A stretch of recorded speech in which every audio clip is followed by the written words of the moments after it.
Why did this police dog bark at the video? The footage was grainy, just another clip in a pile of evidence nobody wanted to watch again.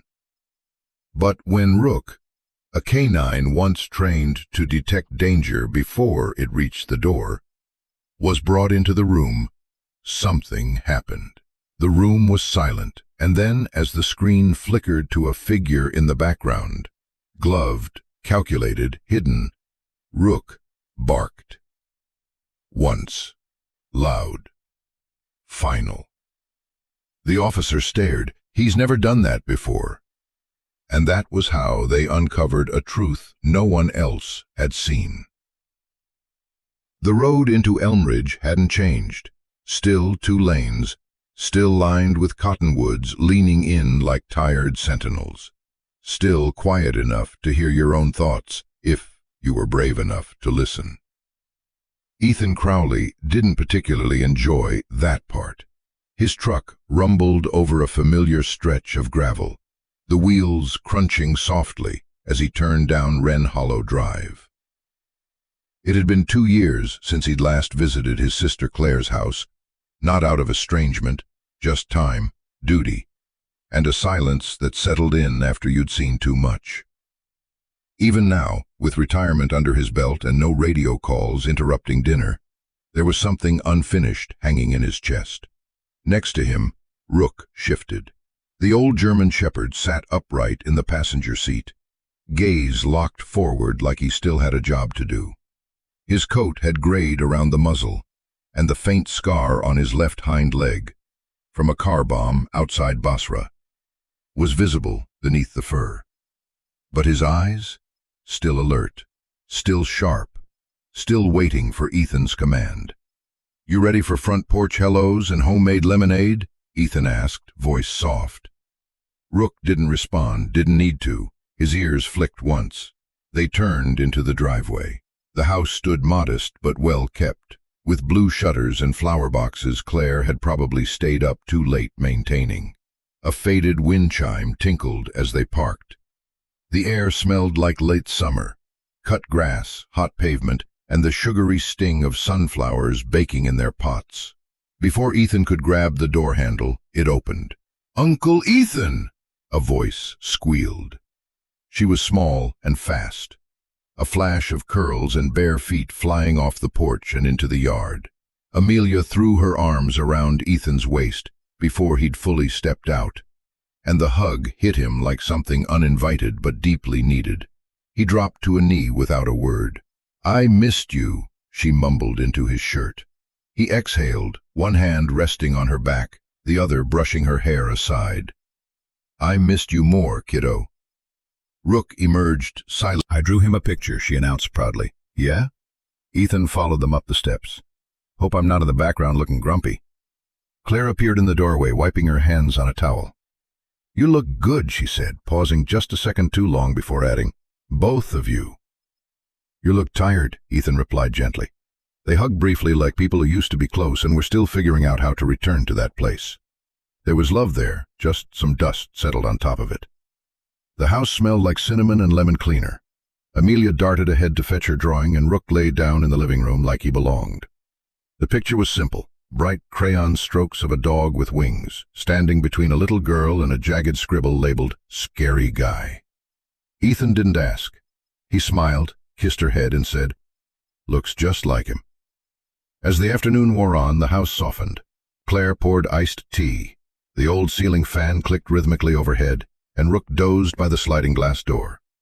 Amelia played with plastic ponies and sang off-key to herself. Ethan leaned back in his chair, one boot crossed over the other, watching it all like someone unsure whether they were part of it or just visiting a memory. Claire sat across from him, nursing her tea. "She talks about you a lot. Still thinks Rook can smell bad guys through the TV." "He probably can," Ethan said with a half-smile. "He's smarter than most of us." A beat passed, then another. "I'm glad you came," Claire added, quieter. "Things have been a little hectic." Ethan tilted his head. "Yeah?" Before she could answer, Amelia called out from the next room, "Can Rook sleep in my room tonight?" Ethan looked toward the living room. Rook raised his head, ears flicked, but made no move. "He'll go wherever he's needed," Ethan said gently. Claire hesitated. "Let's see how he settles." Outside, the sun sank behind the tree line, casting long shadows across the yard. The cicadas took over where the birds left off. Ethan stood and stretched, his back cracking in protest. "I'll take him for a walk," he said. "Let him stretch his legs." Claire nodded, but there was something unreadable in her eyes. Worry, maybe, or hesitation wrapped in politeness. As Ethan clipped on Rook's leash, Amelia appeared in the doorway with a small flashlight. "For when it gets dark," she said, placing it gently in Ethan's hand. "And so you can find your way back." Ethan crouched down, heart tightening. "Thanks, sweetheart." She nodded, serious. "Rook will keep you safe." He didn't argue. They walked in silence past the tree line and down the trail behind the house. Fireflies blinked in the tall grass, and the sky turned a deep velvet blue. Rook trotted beside him, steps even, head forward, sniffing the breeze like it carried old secrets. There was peace here, the kind that made you forget, even for a while, the weight you carried. But Ethan also knew something else. A dog like Rook didn't relax for no reason. He stayed ready because something always came. Maybe not tonight, maybe not tomorrow. But he'd felt it the moment they pulled into the driveway. Something was off. And Rook, who hadn't barked in months, had already begun watching the corners of the house. It started with a growl, low, rumbling, and wrong. Ethan looked up from the coffee mug in his hand. The late afternoon sun had settled soft and golden through the living room windows, casting long strips of light across the hardwood floor. The house had been quiet a second ago. The peaceful hum of a Sunday visit, Amelia humming to herself, the faint chime of wind through the screen door, Claire in the kitchen scrubbing pans. But now, Rook was standing. Not just standing, locked. His body was stiff, tail straight as a rod, ears pinned back, eyes fixed on the pink toy chest near the far corner of the room. "Rook," Ethan called carefully. The shepherd didn't glance back. He growled again, louder this time, his front paw shifting forward like he was preparing to pounce. From behind the couch, a small whimper. "Amelia." Ethan moved fast, circling the couch. The little girl sat curled behind a cushion, hands clamped over her ears. "Sweetheart, hey," he crouched beside her, voice gentle. "It's okay. It's just Rook, all right?" She didn't answer, just nodded, wide-eyed. Claire came in, wiping her hands on a dish towel, frowning. "What's he barking at?" Ethan didn't respond. Not yet. He moved toward Rook with deliberate steps, posture calm but ready. Rook was still growling, his breath coming fast through gritted teeth. He was no ordinary house pet. Rook had sniffed out IEDs buried beneath sand in Mosul, tracked cartel members through Louisiana swamps. He didn't bark for squirrels. When he went still like this, like stone with a heartbeat, it only meant one thing. "Something's wrong," Ethan said under his breath. Claire laughed nervously behind him. "It's just a toy chest. Maybe there's a mouse in there." "Rook doesn't do rodents," Ethan muttered. He knelt slowly, placing one steadying hand on Rook's shoulder. The dog twitched but didn't pull away. His eyes never left the chest. Ethan reached forward and lifted the lid. Inside, a mess of stuffed animals. Bunnies, bears, a mermaid with tangled yarn hair. Plastic dolls with smudged faces. Nothing looked out of place, but Rook growled louder now, stepping closer. Ethan began pulling toys out one by one. Each plush made a soft sound as it hit the rug. Near the bottom, tucked beneath but precise. Someone had sliced it clean, just enough to slide something inside. Taped against the bear's hollow stuffing was a small black device, no bigger than a flash drive. It had a single blinking red light, a lens. Ethan didn't need to ask what it was. His stomach turned. "Claire," he said, standing, "get Amelia into the kitchen, now." She blinked. "What is that?" "Just, please." There was something in his tone that didn't allow questions. Claire scooped Amelia up and disappeared into the hallway. Rook stayed planted by Ethan's side, eyes locked on the teddy bear. He held the bear up to the light. The stitching was professional. Someone had done this with care, not like a child tearing open a toy. It had been planned. He pulled a small pocket knife from his back pocket and carefully sliced the bear open. Inside was more gauze, wrapping the device like it mattered, like someone cared about keeping it safe. Beneath the gauze, he found what he feared: a micro camera, heat-resistant casing, infrared lens, internal power bank. Military-grade surveillance tech disguised in a child's toy. And it had been blinking, recording, watching. Ethan's breath slowed.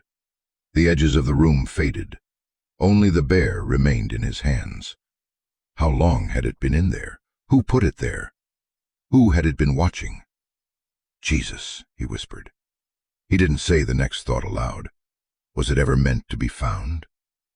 Rook whined softly and looked up at him.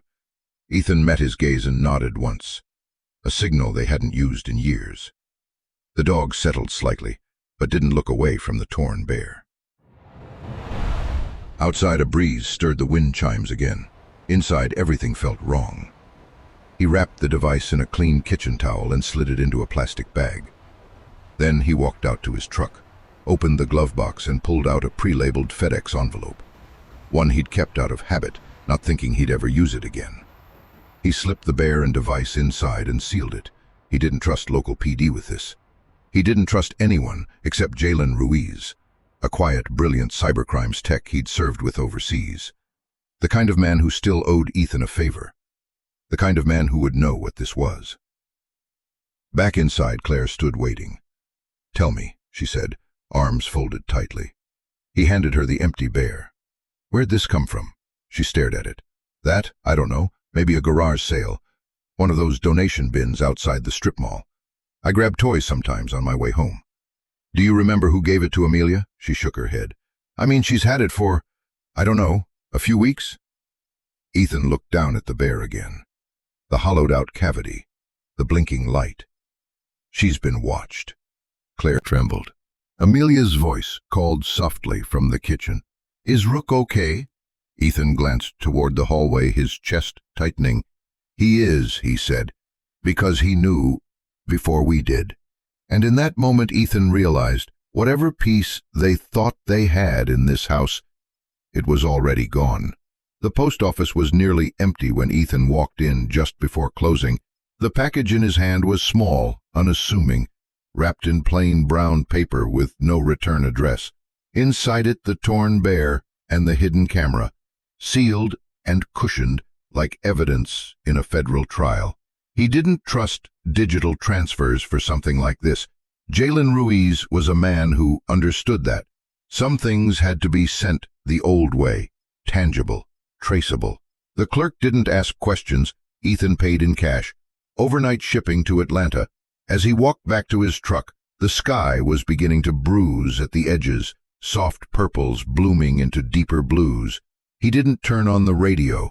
He drove in silence, hand resting on the envelope until it was out of reach. Back at the house, the sun had sunk behind the trees. Porch lights blinked on along the quiet neighborhood, one by one, like stars drawn down to earth. Through the window, he saw Amelia curled on the couch, clutching a stuffed fox, eyes fixed on the TV screen, though she didn't seem to be watching it. Claire stood at the sink, staring through the kitchen window, her reflection dull against the glass. Inside, the air felt thinner than it had that morning. "Dinner's on the stove," Claire murmured. "I made chicken soup." Ethan nodded. "She eat?" "Some." She paused. She didn't ask for dessert. That told him everything. He sat at the kitchen table, untouched bowl in front of him, and watched the steam rise and vanish. Across the house, Rook lay stretched in the hallway, just outside Amelia's bedroom. His eyes weren't closed. His head was up, watching. It wasn't until the dishes were done and the lights were dimmed that the silence truly arrived, the kind that made your skin itch. Claire retreated to her bedroom with a mug of tea she wouldn't drink. Amelia had insisted Rook stay near her room, and no one had argued. Ethan stayed up in the living room, the TV on low but muted, flickering ghosts across the walls. At 1:08 a.m., Rook stood up, no sound, no bark. He moved like smoke, silent, deliberate, and paced down the hallway. His claws tapped lightly on the wood, then stopped outside Amelia's door. Ethan followed, his feet quieter now. Years of training resurfaced without effort. Rook sniffed the air near the baseboard. Then, without warning, he lifted a paw and began scratching, not the floor, but the wall, right beside Amelia's bed. Ethan froze the room. From inside the wall itself, like settling weight, like something shifting where it shouldn't. He looked at Rook. The shepherd didn't move, didn't blink. Ethan backed away slowly and went to the garage. He returned with a flashlight, a stud finder, and a small rubber mallet. Kneeling beside the wall, he ran the stud finder up and down until it lit green, then suddenly went dark again across a 4-foot section. A cavity. He tapped lightly. Hollow. "Rook," he whispered. The dog sat beside him now, rigid. He didn't open the wall, not yet, not tonight. Whatever was back there, he wanted to face it in daylight. Ethan stepped into Amelia's room, careful not to wake her. She was curled like a comma, clutching her fox. Her brow twitched in her sleep. Her lips were moving, soundless. He pulled the blanket higher and turned on the small unicorn nightlight beside her bed. Then he sat outside her room, on the floor, back against the wall, rifle laid quietly beside him. Rook lay next to him, head on his paws, ears trained on the darkness. Neither of them slept. By morning, the birds had returned. They called softly through the open slats of the blinds, as if trying not to disturb the fragile peace inside the house. Claire made coffee, but said nothing. She handed Ethan a mug and looked toward the hallway where Amelia was sitting cross-legged, coloring with her back against the couch. She wore a long-sleeved shirt again. The temperature outside read 82 degrees. "You hot, sweetheart?" Ethan asked gently. She shrugged. "Mommy says I get cold easy." Claire's face tightened. Ethan knelt. "Can I see what you're drawing?" Amelia flipped the page toward him. A picture of a dog, standing, between a little girl and a dark shape behind her. A crooked figure with red eyes, drawn in black crayon so hard it tore the paper. The dog was labeled Rook in uneven letters. The girl? She hadn't named her. Ethan swallowed and nodded. "He's a good protector." "He hears everything," Amelia whispered, not looking up. Claire stepped into the room but didn't speak. She stood still, arms crossed, staring at the same picture Ethan now held. There was something in the silence between all of them, something louder than words. That afternoon, Ethan got the call. It was Jalen. He picked up on the first ring. "Talk to me," Ethan said. There was no hello, no preamble. "It's real," Jalen said, voice flat. "And it's bad." Ethan stood on the back porch with the phone pressed tightly to his ear, one hand clenched. Amelia sat nearby in the grass, drawing something with focused silence. "How bad?" Ethan asked finally. Jalen exhaled. The device was transmitting, not just recording. It had a low-bandwidth streaming protocol embedded. Think live surveillance. Whoever installed it was watching, in real time. Ethan's breath caught. How long? At least 6 weeks. Could be longer. The storage buffer was looped. It rewrote itself every 72 hours. But the transmission logs, those don't lie. 6 weeks. That meant Amelia had been watched, day after day, moment after moment, in her room, with her toys, while she slept, ate, cried. It wasn't just invasion. It was hunting. "Where was it going?" Ethan asked, voice low. "That's the interesting part," Jalen said. "The stream passed through 2 relays, both scrubbed. But I traced the last known bounce to a dummy server in Portland.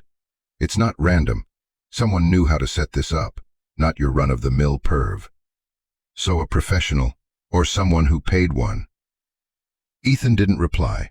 His mind had already begun turning gears, clicking into place in that cold, familiar rhythm he'd developed over years of tracking men who liked to disappear behind screens. The bear, the careful stitching, the placement. It wasn't opportunistic, it was targeted. Jalen spoke again, this time softer. "There's something else." Ethan braced.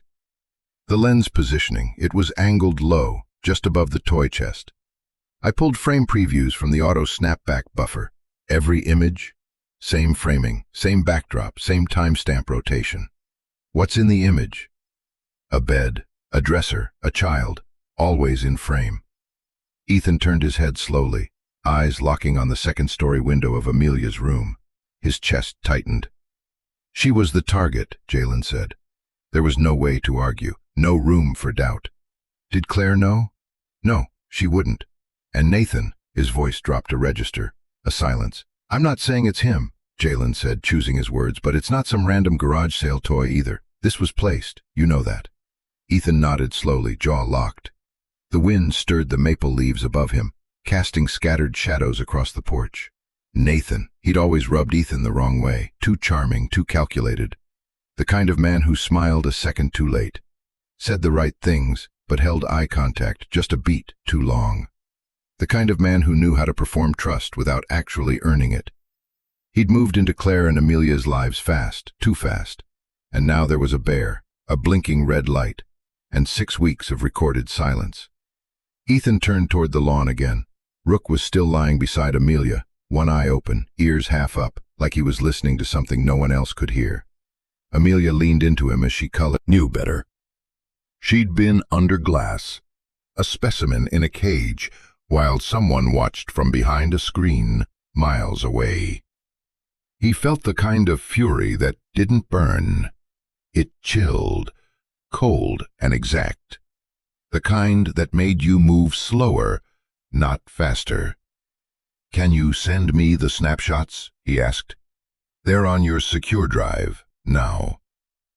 Ethan ended the call, walked back inside, and powered up the laptop on the kitchen counter.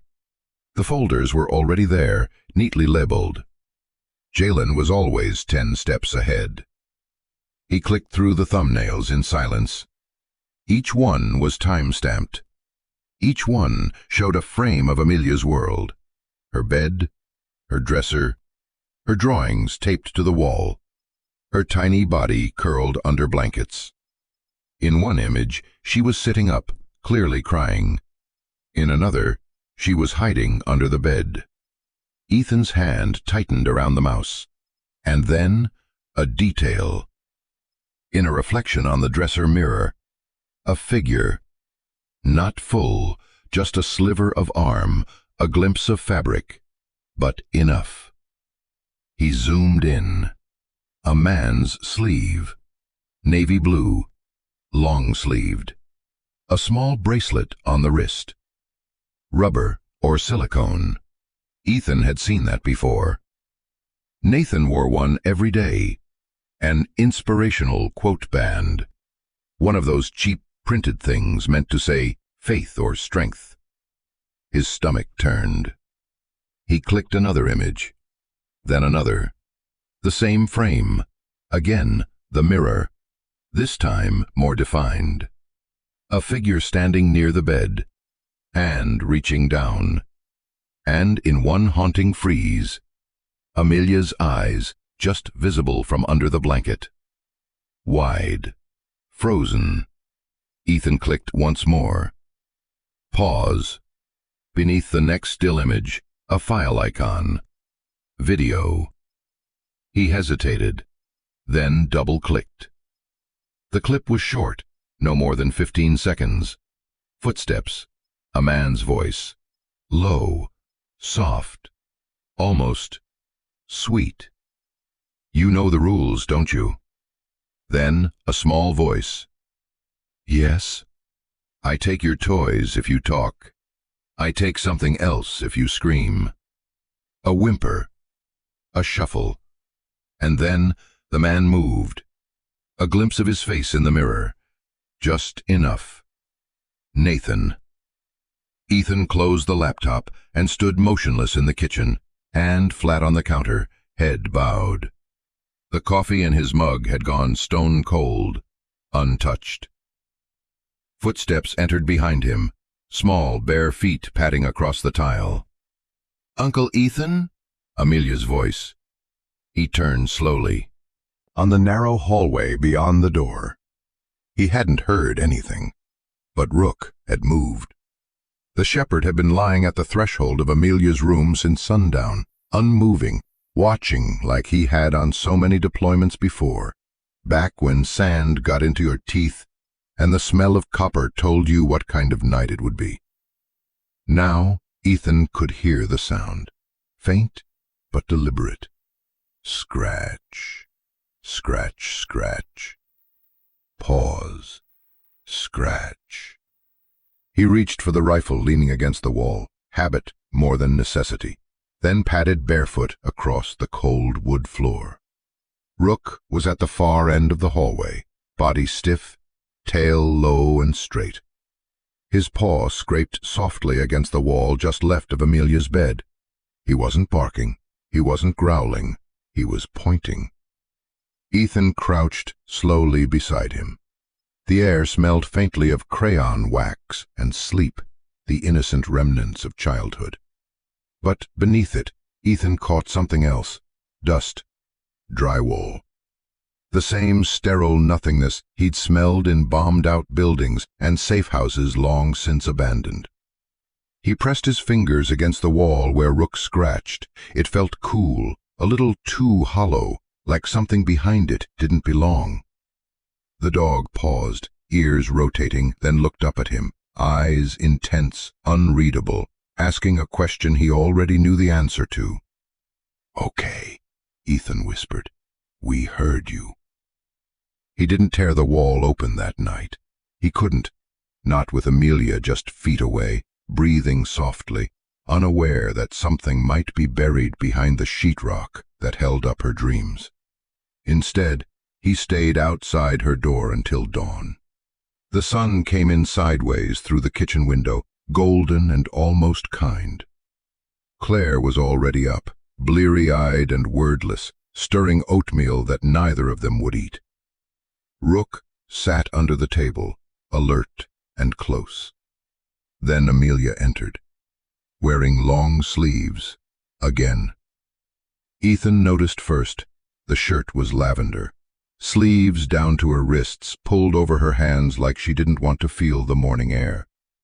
The thermometer near the door read 85 degrees Fahrenheit already. Claire smiled too quickly. "Hey, Bug, you warm in that?" Amelia shrugged. "I like this one." Her voice was soft, practiced. She sat at the table with her fox plushie tucked against her side. She didn't meet anyone's eyes. Ethan watched the way she tugged at the fabric near her wrists, the way she shifted when Claire reached to brush her bangs, the way Rook's gaze didn't leave her, like he was reading something they hadn't yet learned. Still, standing, tall and proud, but this time the dark shape in the corner had hands, long, bent, reaching toward the child in the center, and behind the child, near the edge of the page, a wall, drawn with gray crayon, jagged lines running across it, like it had cracks. Ethan's stomach turned. "She hears more than she says," he murmured. Claire sat down, face pale. "I don't know what I'm doing anymore." He looked at her, not with blame, but with something colder. "You're missing it," he said. Claire's eyes welled. "You think I want to?" "No, I think you're scared to see what's already there." Amelia looked between them, eyes unsure. Ethan softened his voice. "Do you want to help me feed Rook?" he asked her. She nodded. They stepped outside into the warm light, Rook padding beside her like a shadow. The backyard was alive with birdsong, but even that felt muted. Amelia knelt beside the dog's bowl and ran her fingers along his collar before pouring in the food.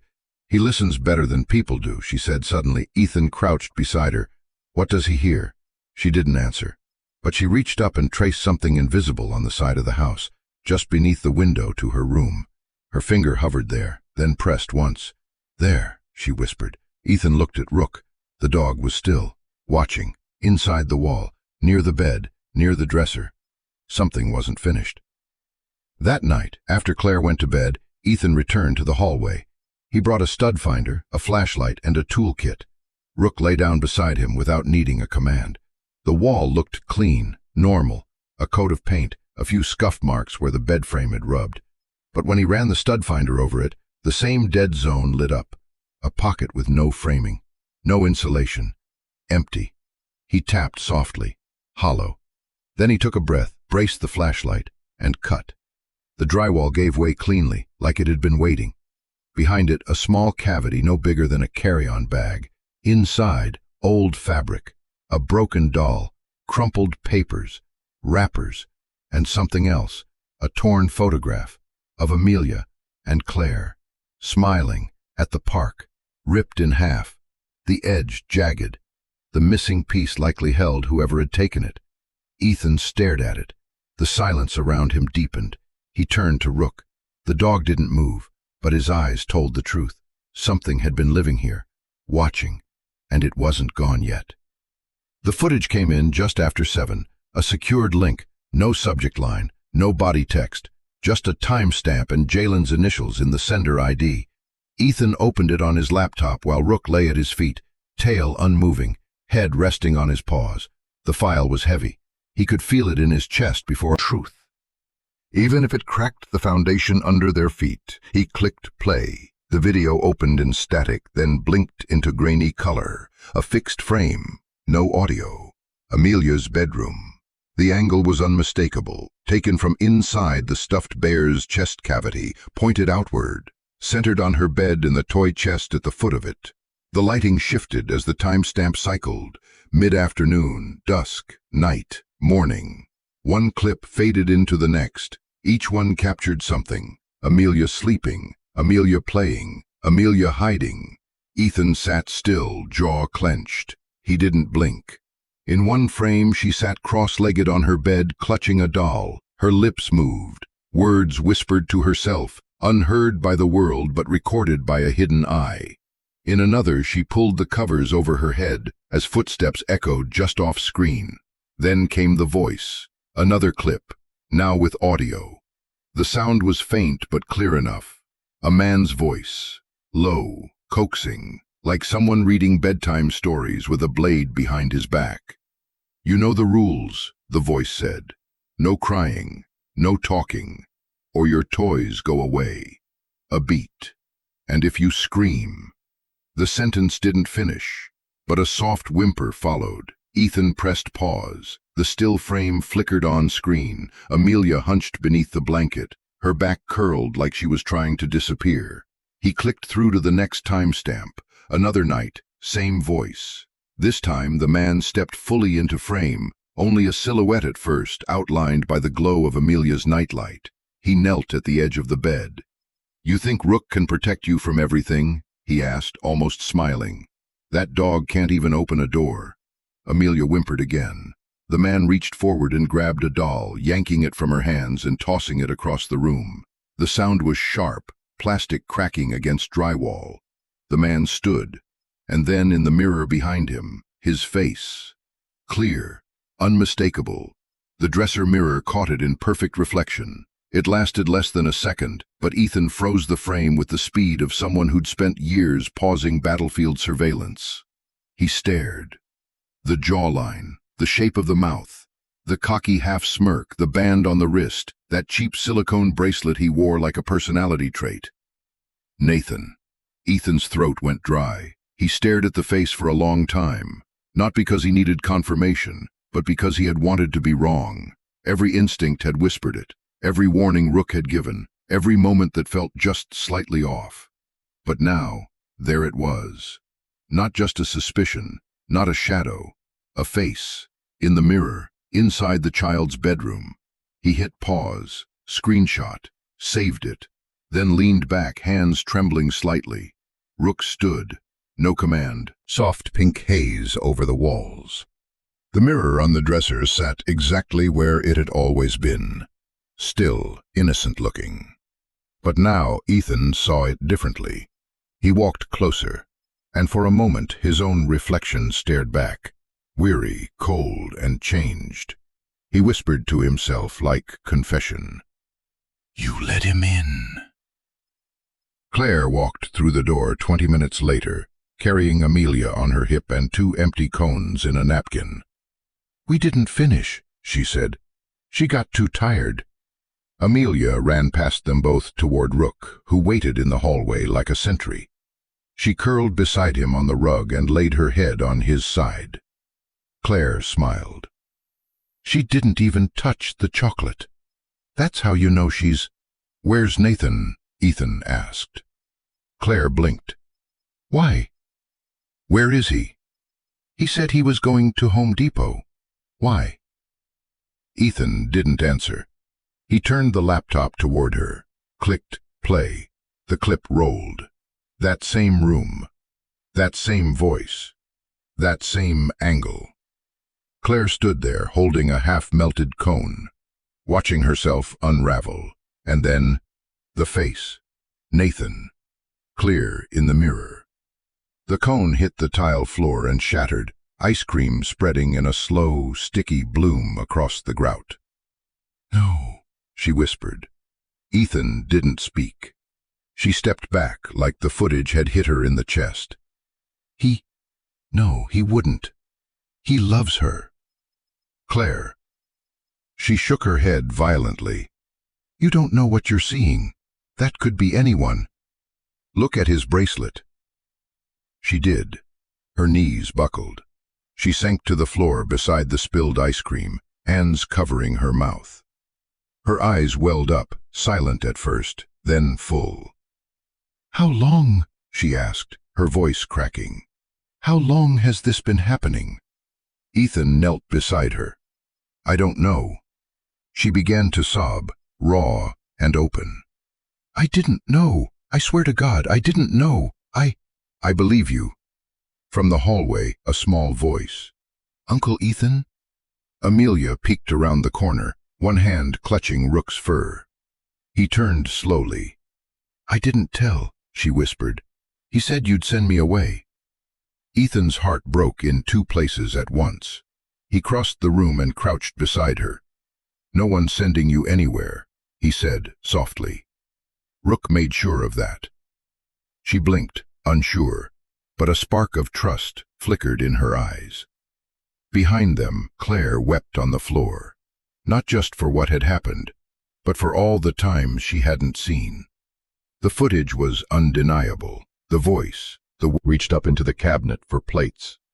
She looked tired, but lighter than she had the night before, as if the ice cream outing with Amelia had temporarily numbed the dread. "Dinner'll be ready in 10, she said over her shoulder. "Can you tell Amelia to wash up?" Ethan didn't answer. She turned, plate in hand, and froze. His face said it all. "What?" she asked, blinking. Is it something about Nathan?" He nodded once, tight, controlled. "I need you to watch this." He placed the laptop on the counter, turning the screen toward her. The video was already cued, time-stamped, muted, still paused on that mirror frame. Nathan's face, smirking in the reflection. Claire squinted. "What am I looking at?" Ethan hit play.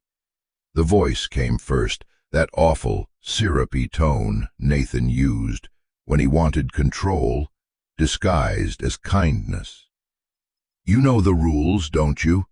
Claire's hands slowly lowered the plate to the counter, eyes narrowing. "Talk, and your toys go. Scream, and I take something else." Then came the sound of Amelia's whimper, and the crash of the doll being flung. Claire gasped. One hand shot to her mouth, but the clip didn't stop. Nathan moved, partially on camera now. His arm, his shoulder, his wristband, and then the reflection. Clear, unmistakable, his full face in the mirror. The smirk, the tilt of his head, the sick satisfaction behind his eyes. The plate slipped from her other hand and shattered across the floor. She staggered backward. "No!" she whispered. Ethan stood still, jaw clenched. She looked up at him, her eyes swimming in panic. That can't be him." "Claire." "No!" her voice cracked. "No, it's a trick, that camera. It's old, right? Maybe it glitched. Maybe it's someone else." Ethan stepped forward slowly. "Look at his bracelet." She looked again, saw the black silicone band with hope in white lettering. She'd given it to Nathan on his birthday last year. Her breath hitched. The floor beneath her knees gave out, and she dropped into a heap beside the sink, her palms sliding against the tile as she tried to steady herself. He said he loved her." Ethan knelt, careful but close. "He hurt her, Claire." She shook her head violently. "He wouldn't. You don't know him, not like I do." "I know predators." His voice was low now, tight. "I've hunted them, like smoke trying to become fire." He wanted to scream, punch, break something that wasn't already broken. But Amelia was still in the house, so he swallowed it down. Claire rocked slightly, her fingers digging into her scalp. "How long has he?" "We don't know yet." "I let him tuck her in." Silence. "I let him read to her at night." Her voice broke, and a raw sound escaped her throat. Ethan closed his eyes for a long moment. "She drew a picture," he finally said. "You were in it. So was Rook, and a shadow. But not Nathan. Not once." Claire sobbed harder. "And you didn't see it," Ethan said, voice barely above a whisper, "because you didn't want to." She flinched. "Don't," she whispered. "You asked for truth. That's what this is." Her shoulders shook as she bent over, forehead pressed to her knees. "I should have known. I should have known." "You felt it," Ethan said, more gently now. "But you didn't look." Another silence stretched long and painful between them. Finally, Claire lifted her head, eyes red, face pale. "What do we do now?" Ethan stood slowly. "Now?" His voice was cold again, measured. "We protect her, and we stop him." She swallowed, tried to speak, couldn't.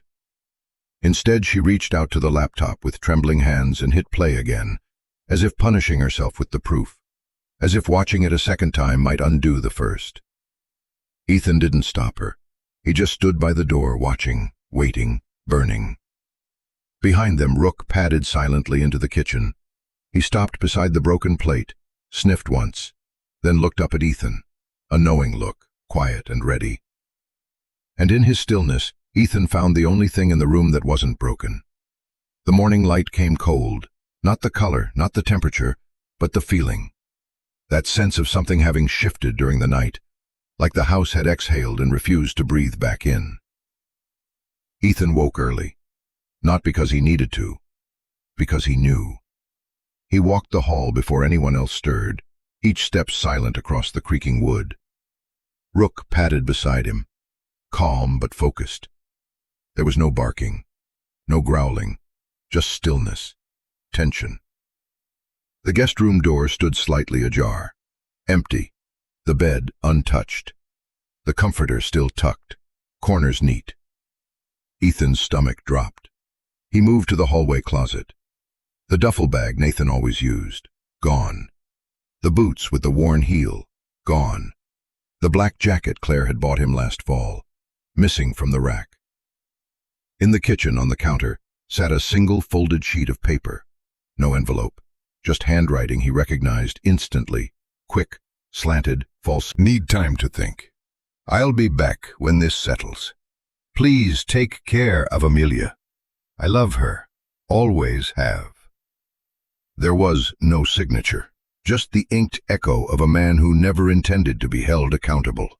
Ethan read it twice, then again, slower. His grip tightened around the page. He could practically hear Nathan's voice in the words. Gentle manipulation wrapped in victimhood. A coward's retreat dressed up as concern. He knew the type. He'd arrested them before, sat across from them in interrogation rooms where they wept for show and begged for forgiveness they didn't mean. Take care of Amelia, the note said. Like he hadn't been the one hurting her in the dark. Like he hadn't been the one filming her. Claire stepped into the kitchen in her robe, hair pulled back in a loose knot. She looked like she hadn't slept, like she'd cried herself into silence. She saw Ethan first, then the open space behind him, then the note. She didn't ask. She just walked forward and took the paper from his hand. Her eyes scanned it, and something in her face folded inward. He ran, she said flatly. Ethan nodded. Packed light. Didn't take everything. Claire sank into the kitchen chair. The weight of the air around her seemed to press down harder than gravity allowed. He said he needed time to think, she murmured. He needed time to hide. She rubbed at her temple. Where would he go? Ethan didn't answer. He was already walking toward the hallway. He opened the bedroom Nathan had been staying in. The drawers were half closed, some empty. The closet was disturbed. A suitcase gone. He moved methodically. Bathroom, medicine cabinet, his cologne, razor, toothbrush, all missing. Ethan opened Claire's laptop on the desk in the den. Typed fast. Nathan's email. Logged out. Browser history. Cleared. He opened the router settings, checked the recent devices. One was labeled ND Pixel, a laptop Nathan had named months ago. Last connected, 3:42 a.m. He was already gone before the sun came up. Ethan returned to the kitchen. He took his laptop, he said, and his phone. Claire looked up, still holding the note. Do you think he planned this? I think he's done it before. She blinked. What do you mean? Ethan sat across from her. His voice was quiet, almost too steady. I think Nathan knows how to disappear. I think he's had practice. Her breath caught. Oh my God. He leaned forward, elbows on the table. This wasn't just abuse. He had a surveillance set up, encryption, streaming relay. You don't learn that from YouTube. You think he's he said. And we prepare for the long haul. She looked up at him, defeated. You're sure he's not coming back? He paused. No predator like him ever really leaves. Not unless we make sure he can't come back. From the living room a sound. Soft footsteps, light and unsure. Amelia stood at the threshold, still in her pajamas, one hand clutching Rook's collar, the other rubbing at her eye. Where's Nathan? She asked quietly. Claire opened her mouth, but no sound came. Ethan crouched. He had to go, he said gently. But you're safe now. She didn't look relieved. She looked scared. Does he know I told? Ethan's heart dropped. Rook moved closer to her side. Ethan touched her hand. He knows, he said, but so do we, and we're not going anywhere. Amelia didn't answer. She just nodded once, then sat on the floor next to Rook. Claire watched her daughter for a long time, then whispered, I let him into this house. Ethan didn't say what came to his mind, that predators rarely walk in the front door. They're invited. The living room was still, wrapped in the kind of silence that doesn't invite peace, the kind that weighs down on every breath. Claire sat on the edge of the couch, staring at nothing. Her hands rested uselessly in her lap, clenched into each other, like she wasn't sure whether to hold herself together or tear herself apart. The morning light drifted through the sheer curtains, soft and gold, but it felt too bright for what hung in the air. Across from her, Ethan stood by the window, watching the trees bend gently in the wind. No one spoke. Rook lay between them on the floor, not asleep, not alert, just there. Like he understood, this wasn't a moment for action, but presence. He made her flinch, Claire finally whispered. Her voice cracked on the second word. Ethan turned toward her. Claire's eyes filled, but she didn't blink them back. She just let the truth come, piece by piece, like a dam cracking slowly instead of shattering all at once. She used to flinch when he entered the room. I thought she was just shy or tired. She pressed a hand to her forehead, her fingers trembling. She'd stop singing when he came home. She'd hide her drawings. I asked her once, and she said it was because he didn't like messes. A breath, shaky, shallow. I laughed. Ethan sat down in the armchair across from her. Not to confront, just to listen. I didn't want to know, she said, voice shrinking. I told myself it was in my head, that she was adjusting, that maybe I was reading too much into things because of everything that happened before. Ethan's jaw tightened. I was so tired of being alone, Claire whispered, so tired of holding everything together on my own. And then he came along to smile.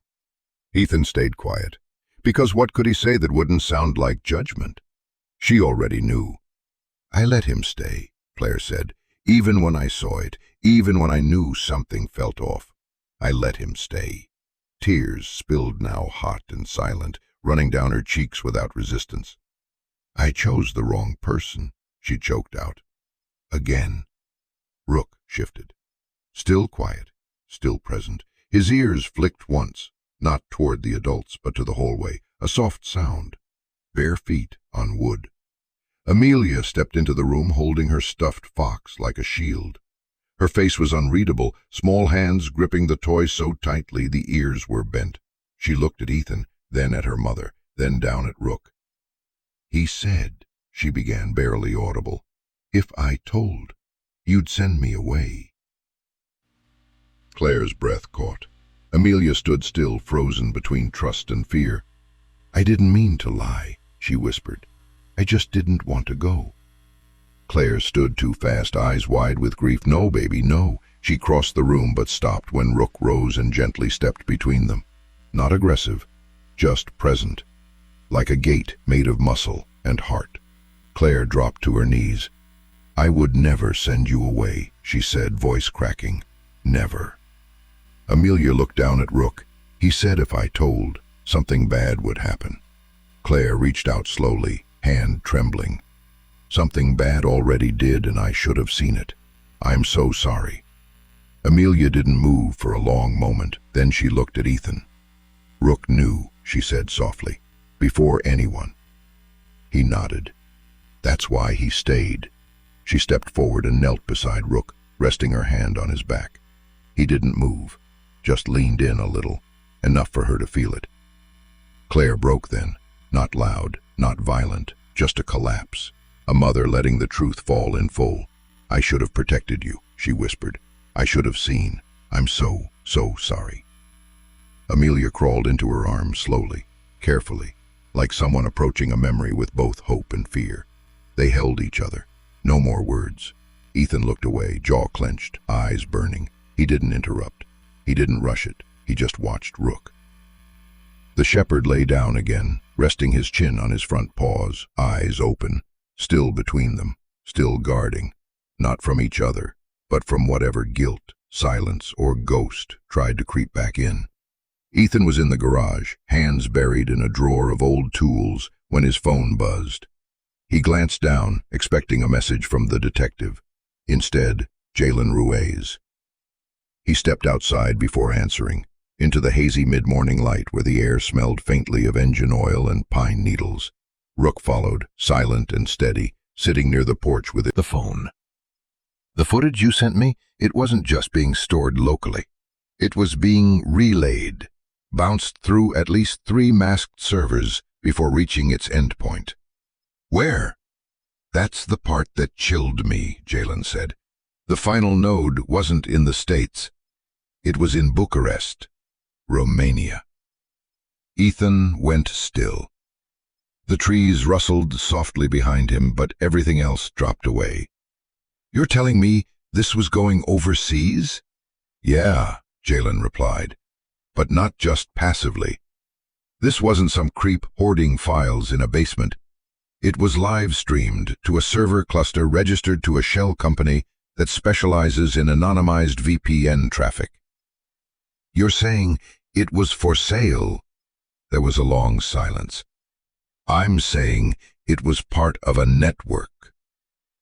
Ethan's stomach turned. Jesus. I checked the routing tables. Whoever set this up knew what they were doing. Military-grade encryption wrapped in layers of proxy shielding. This wasn't an accident. They didn't just put a camera in a toy bear. They built a pipeline. Ethan exhaled slowly, pressing the heel of his hand to his temple. Did Nathan do it? I don't know yet, Jalen said. But someone in that house did. Someone with access. Someone who knew Amelia's routine. The camera didn't move on its own. Ethan's voice dropped to a near whisper. He wasn't acting alone. No, Jalen said. I don't think he ever was. Rook shifted beside him, ears twitching.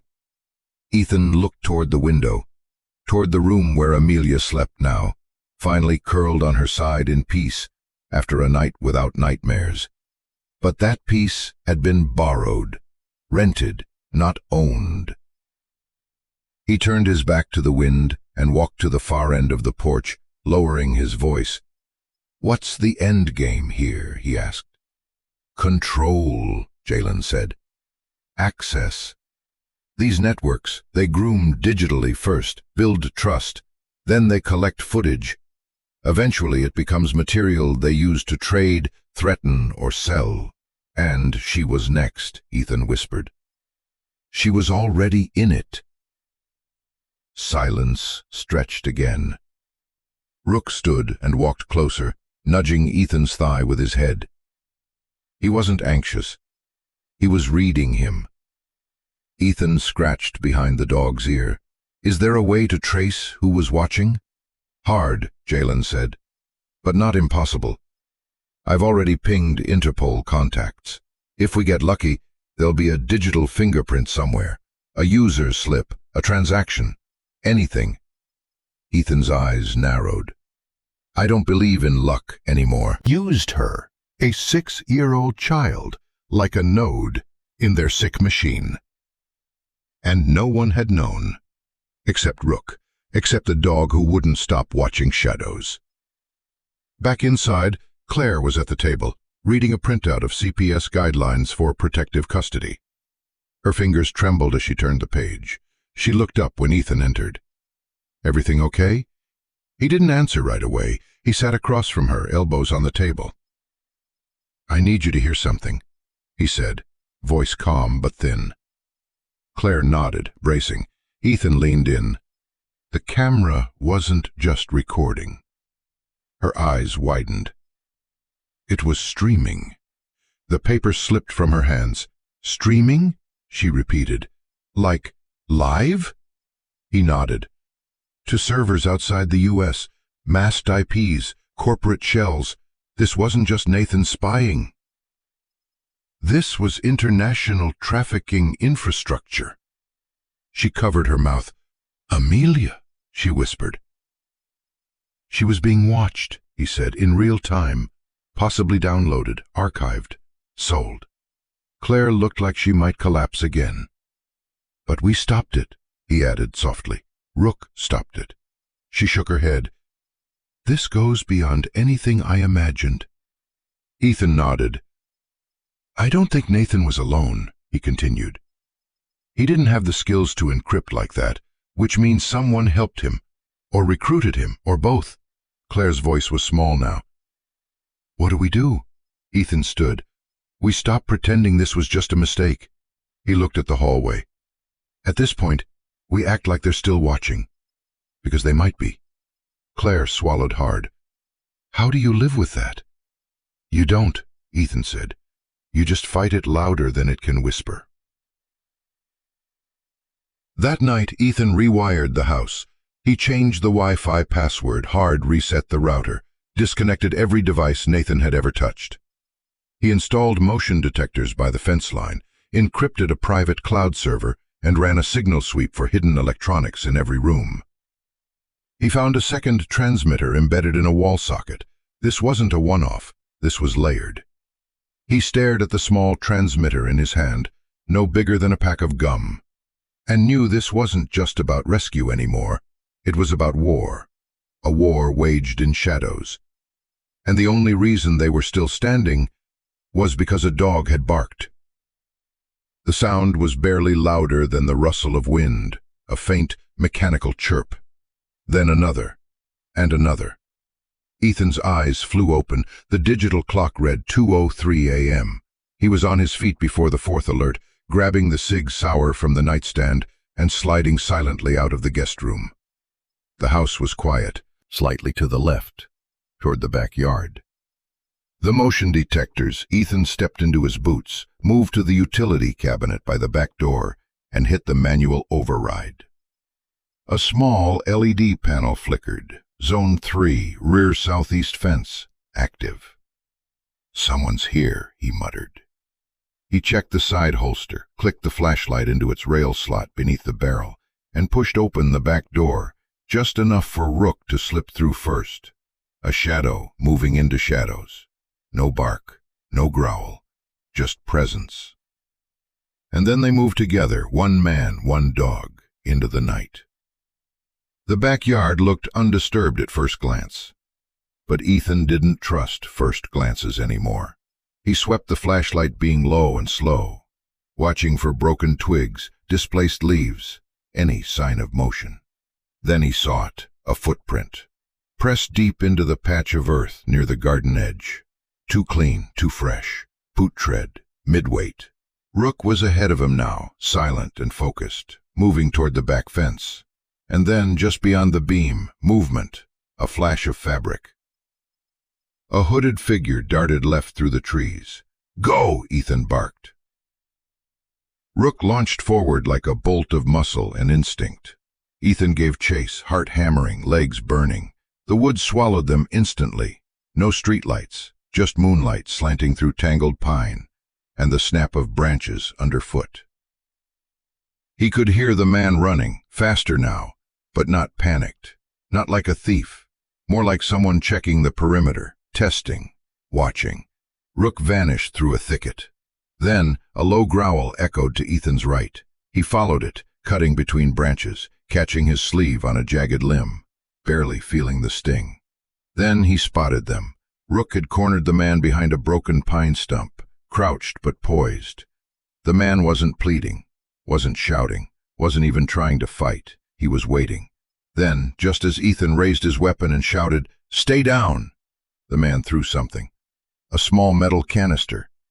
Smoke hissed out. Not a flashbang, not explosive. Just thick, choking white fog. Rook backed away, coughing. Ethan cursed, pulled his shirt over his mouth, and rushed forward. But the man was already gone. Fast. Trained. Like he knew the terrain. By the time the smoke cleared, only silence remained.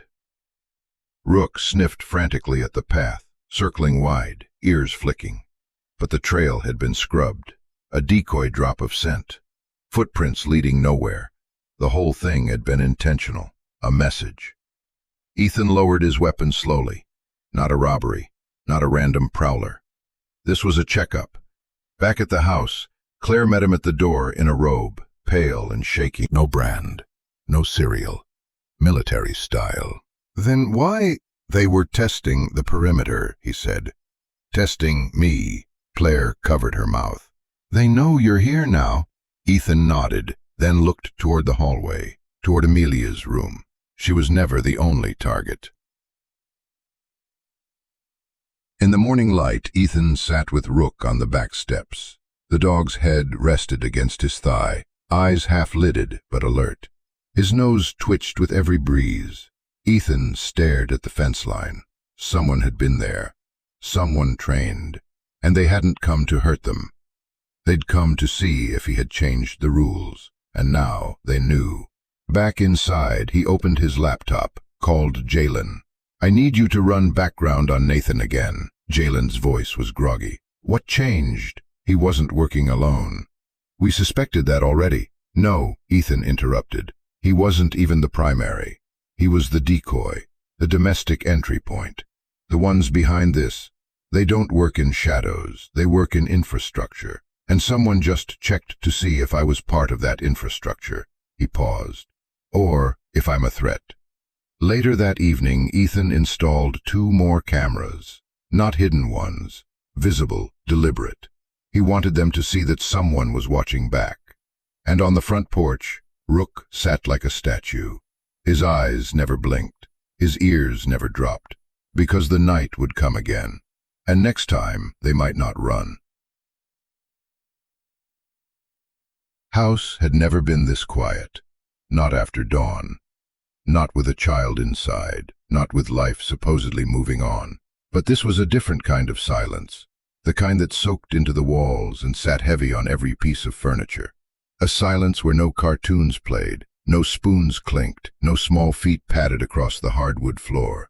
It was the silence of people who had been watched, and of one who had been hurt. Ethan Crowley stood in the living room, sleeves rolled up, sweat on his brow. In front of him sat a folding table, freshly brought in from the garage, now stacked with laptops, power bricks, drives, tangled cords, and an array of tiny cameras, still warm from the packaging. Behind him, the old bookshelf had been cleared. Claire's novels and Amelia's drawings had been boxed up and set gently aside. That wall would now be his operations board. Post-it notes, sketches, maps, digital blueprints. A war room, quietly born in a house that once only knew lullabies and Sunday waffles. It wasn't paranoia, not after last night. It was strategy. The house felt hollow after the night visitor, like someone had scooped out its soft center and left only walls to echo the fear. By dawn, Ethan decided the only way forward was to turn every room into a battlement. He began in the living room, flash to factory settings, a portable hotspot, 2 encrypted flash drives, and a spiral notebook already blooming with scribbles and arrows. The war room was born in silence. Claire sat at the kitchen island, catatonic, gripping a chipped mug of coffee she never drank. Her eyes were bloodshot, laser-fixed on the back door as if expecting it to swing open on its own. She hadn't showered, hadn't spoken, she just hovered, half in, half out of the world. Ethan didn't push her. Grief was a language with no translator. Instead, he worked. 8:10 a.m., router hard reset. 8:35 a.m., Wi-Fi renamed, password lengthened to 32 randomized characters. 8:42 a.m., Claire's phone wiped, rebuilt with fresh credentials. Her old SIM snapped in half. 9:05 a.m., new admin account on every laptop, biometrics only. 9:26 a.m., 2 outdoor PTZ cameras mounted under the eaves, their status LEDs intentionally bright. An announcement, "We are watching too." All the while, Amelia shadowed Rook like a second tail. She hadn't spoken since dawn, not a single syllable. If she needed something, she touched Rook's collar, a silent relay Ethan learned to read. Water, bathroom, hungry, scared. The shepherd responded by guiding her gently, nudging the backs of her knees until she moved, pressing his forehead to her hip when she stalled. Wordlessly, he became her interpreter. Ethan set up a second monitor and mirrored the camera feeds. Backyard, front porch, driveway, hallway, Amelia's door. The screens flickered and settled into a calm grid of live images. Each one had a motion alert box in the corner, counters set to 0. He taped a paper map of the property above the monitors and marked last night's intrusion route in red grease pencil. Beside it, he listed times, footprints, and the smoke canister's residue reading, potassium nitrate standard. A smaller note read, "Check local surplus stores for purchases." The war room hummed. "Ethan!" Claire croaked suddenly. Her voice sounded like someone had sanded it down. "What if he comes back?" "He will." She flinched at the certainty. "Then what?" she whispered. Ethan's fingers paused above the keyboard. "Then we record everything, lock it in 5 different places, and hand it to the people who can bury him. A beat. And if that fails, I'll bury him myself." Claire's eyes filled, but she said nothing. She simply turned toward Amelia, the tiny figure curled against Rook on the hallway rug, cheek pressed to mottled fur. "She doesn't talk," Claire murmured. I broke her voice. "You didn't break it," Ethan said, softer now. He did. We're just here to help her find it again. He glanced at the screen showing the hallway cam. Automatically. To the encrypted drive labeled Evid01. Redundancy meant safety. Mid-morning lights spilled through the blinds, striping the floorboards. Ethan used the beam to focus his next task, installing door frame sensors on the ground-level entrances. Each time the magnets separated, his phone would buzz. He tested them, watched the alerts populate the dashboard panel, then moved on. By noon, Ethernet cables snaked like vines across the baseboards. The main laptop fan whirred, indexing terabytes of surveillance data in real time. He opened a program Jalen had built, anomaly detection AI that flagged human silhouettes and unusual motion patterns. The algorithm needed 48 hours to learn the house's normal. Ethan fed it last night's footage as a baseline for abnormal. He exhaled for the first time in an hour. A soft tap on his thigh. Rook sat beside him, eyes imploring. Ethan checked the hallway feed. Amelia wasn't there. He found her in the kitchen doorway, shoulders hunched. She lifted her sleeve, revealing a faint bruise the size of a thumbprint, blooming purple on her forearm. No words, just the bruise, her eyes, and Rook's low whine. Ethan kneeled. "Does it hurt?" She shook her head but kept the sleeve up. Claire pressed a hand to her mouth, tears spilling fast. "I didn't see that," she whispered. Ethan gently pulled the fabric down, covering the mark. "We see it now." He looked at Rook. "Thank you." The dog leaned into Amelia, who buried a hand in his fur and finally exhaled a shaky breath. Almost a sigh, almost a word. Ethan rose and opened a new file on the laptop. Injury log. Date, time, location, photo. He snapped a discrete picture, saved it. Data made things undeniable. Afternoon settled like dust. The war room gained weight. Cables, screenshots, printouts, caffeine-stained mugs. Claire drifted between the table and the hallway, touching Amelia's hair, then retreating. Each time she tried to speak, guilt clogged her throat. By dusk, every password in the house had been replaced, every device scanned. Ethan disabled smart TV mics, taped over webcams, and placed a Faraday sleeve by the door for all visitor phones. He printed a single sheet of instructions and taped it above the light switch. House rules. Never answer the door alone. All calls go through Ethan's phone first. Rook chooses his own posts. Respect them. If alarms sound, move to the safe room, basement storage, west wall. Trust the dog. Claire, her breathe without thinking of him, Claire said. Then listen to the dog, Ethan replied. He'll tell you when to worry. Claire nodded, wiping her eyes. The motion counters on each feed still read 0 for now. Ethan leaned back, eyes stinging but open. The war room hummed softly behind him, quiet screens, whirring fans, the glow of vigilance. He wasn't fighting shadows anymore. He was naming them, mapping them, trapping them in data they couldn't erase. Outside, cicadas droned.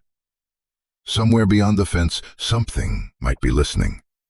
Inside, a dog lay across a child like living armor, and for tonight, that was enough. Morning drifted in soft and slow, as though reluctant to cross the new boundary Ethan had installed around the house. Sun slats slid through Venetian blinds, striping the living room floor like bars of half gold, half shadow. In the center of that quiet light, Amelia sat cross-legged on an old picnic blanket Ethan had spread to protect the hardwood. A tin of crayons lay open beside her, a riot of broken stubs and peeled wrappers. Their bright tips, dulled by use, pointed in every direction, like tiny compass needles. Yet every single one seemed to aim at the page in her lap. Rook reclined near her left knee, head low, tail thumping once whenever she reached for a new color. He'd become a living paperweight, anchoring her to the present, so her mind could wander safely backward. Claire hovered in the doorway, exhausted but quietly awed. She hadn't spoken much since Ethan posted the house rules, but each morning she watched Amelia for signs of voice or laughter, some fragile proof the damage wasn't permanent. Ethan knelt on the opposite side of the blanket, careful not to disturb the ecosystem of paper and wax. "What are we working on today, kiddo?" Amelia didn't answer. She rarely did now. Instead, she let her crayons talk. The page was half finished, thick purple strokes forming a jagged tree line, streaks of midnight blue bleeding upward into a night sky crowded with scratchy white stars. In the center, she'd drawn Rook, a big, brave outline filled with bold strokes of brown. His mouth was open wide, teeth bared. Ethan recognized the scene before the details clicked. It was the night visitor, the moment Rook had cornered the intruder by the pine stump. Except Amelia's version included a monster. A pitch-black silhouette looming behind the tree, longer arms, sharper claws than a man could possess.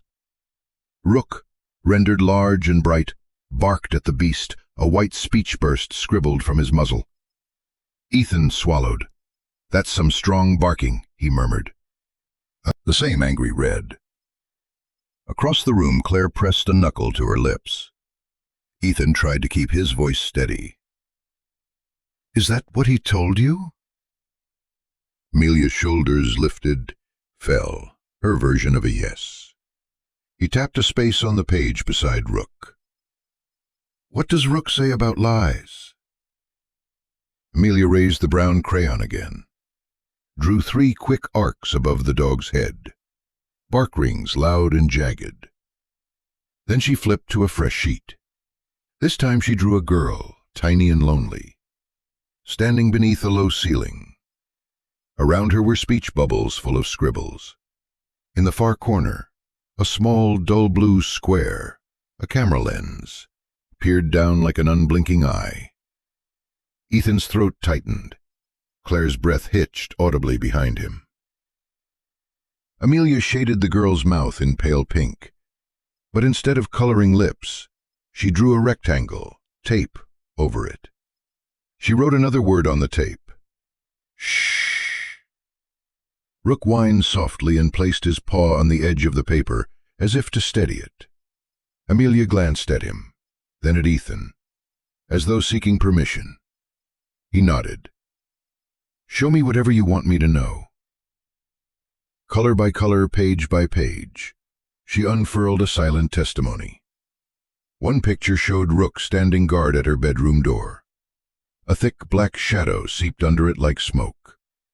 Another depicted Nathan's silhouette, arm outstretched, the silicone bracelet rendered in bright yellow, so it couldn't be missed.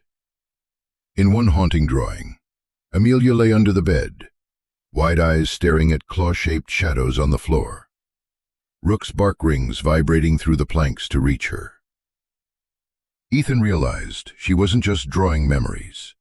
She was organizing them, sequencing events the way detectives laid photographs on a corkboard.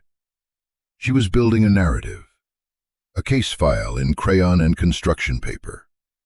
When the stack reached 10 pages, she nudged them into a tidy pile and slid it toward Ethan. Her eyes, still too old for 6 years, met his. "This is everything?" he asked. She hesitated, then flipped to an 11th page she'd kept hidden beneath her leg. It was smaller, torn from a different pad, edges ragged. No elaborate scenery. A single figure, scribbled in harsh graphite gray. Not Nathan, not the monster.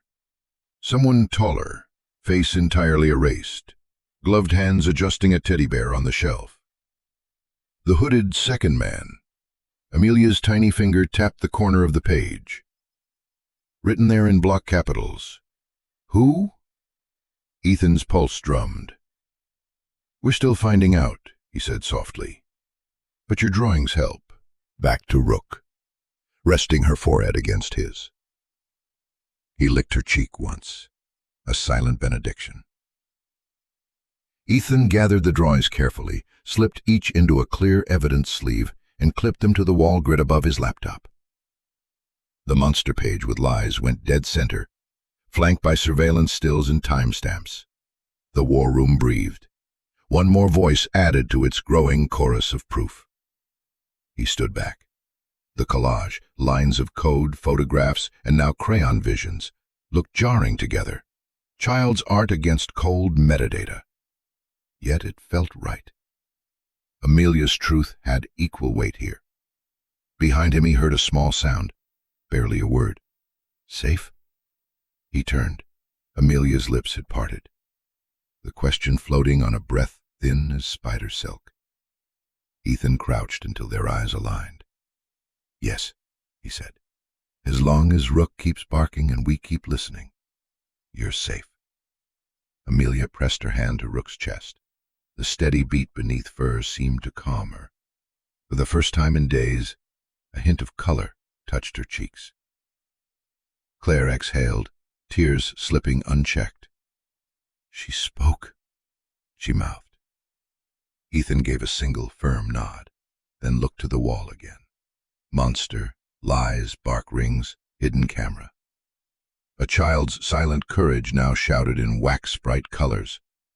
The war room lights hummed overhead, and for a heartbeat, the house felt less hollow, filled instead with small, stubborn sparks of hope breaching the dark. Detective Dana Whitmore arrived just after lunch, a slender woman in a charcoal suit who carried her badge the way some people carry umbrellas, always ready for a storm that might break overhead. Beside her walked Officer Caleb Torres from Child Services, pockets jingling with worry stones he never quite let go. Ethan met them at the door, Rook at his heel. Amelia's willing to talk. On her terms, he said. You'll follow her lead. Whitmore nodded. Whatever keeps her safe. They moved into the living room, now half war room, half sanctuary. The monitors hummed quietly, each camera feed reassuringly empty. Amelia sat on the rug, legs folded under her like a small crane settling its wings. She traced circles on Rook's shoulder with a fingertip, an absent-minded motion Ethan had begun to read as grounding. Whitmore crouched to eye level. Hello, Amelia. I'm Dana. I'm here to listen. Amelia's gaze slid toward Ethan, then back to Rook. She stroked the dog's ear once, gathered a breath, and said, so softly Whitmore nearly missed it, Can I tell him? Her hand rested on Rook's broad chest. Ethan knelt beside her. If that's how you feel comfortable, yes. Amelia shook her head. Her small hand fumbled for Ethan's. He'll tell you, she whispered. Ethan exhaled. All right. He looked at Whitmore. Rook barked once. That means yes to your first question, no to your second, and I'm okay to your third. Torres's stones went silent in his pocket. You have a code?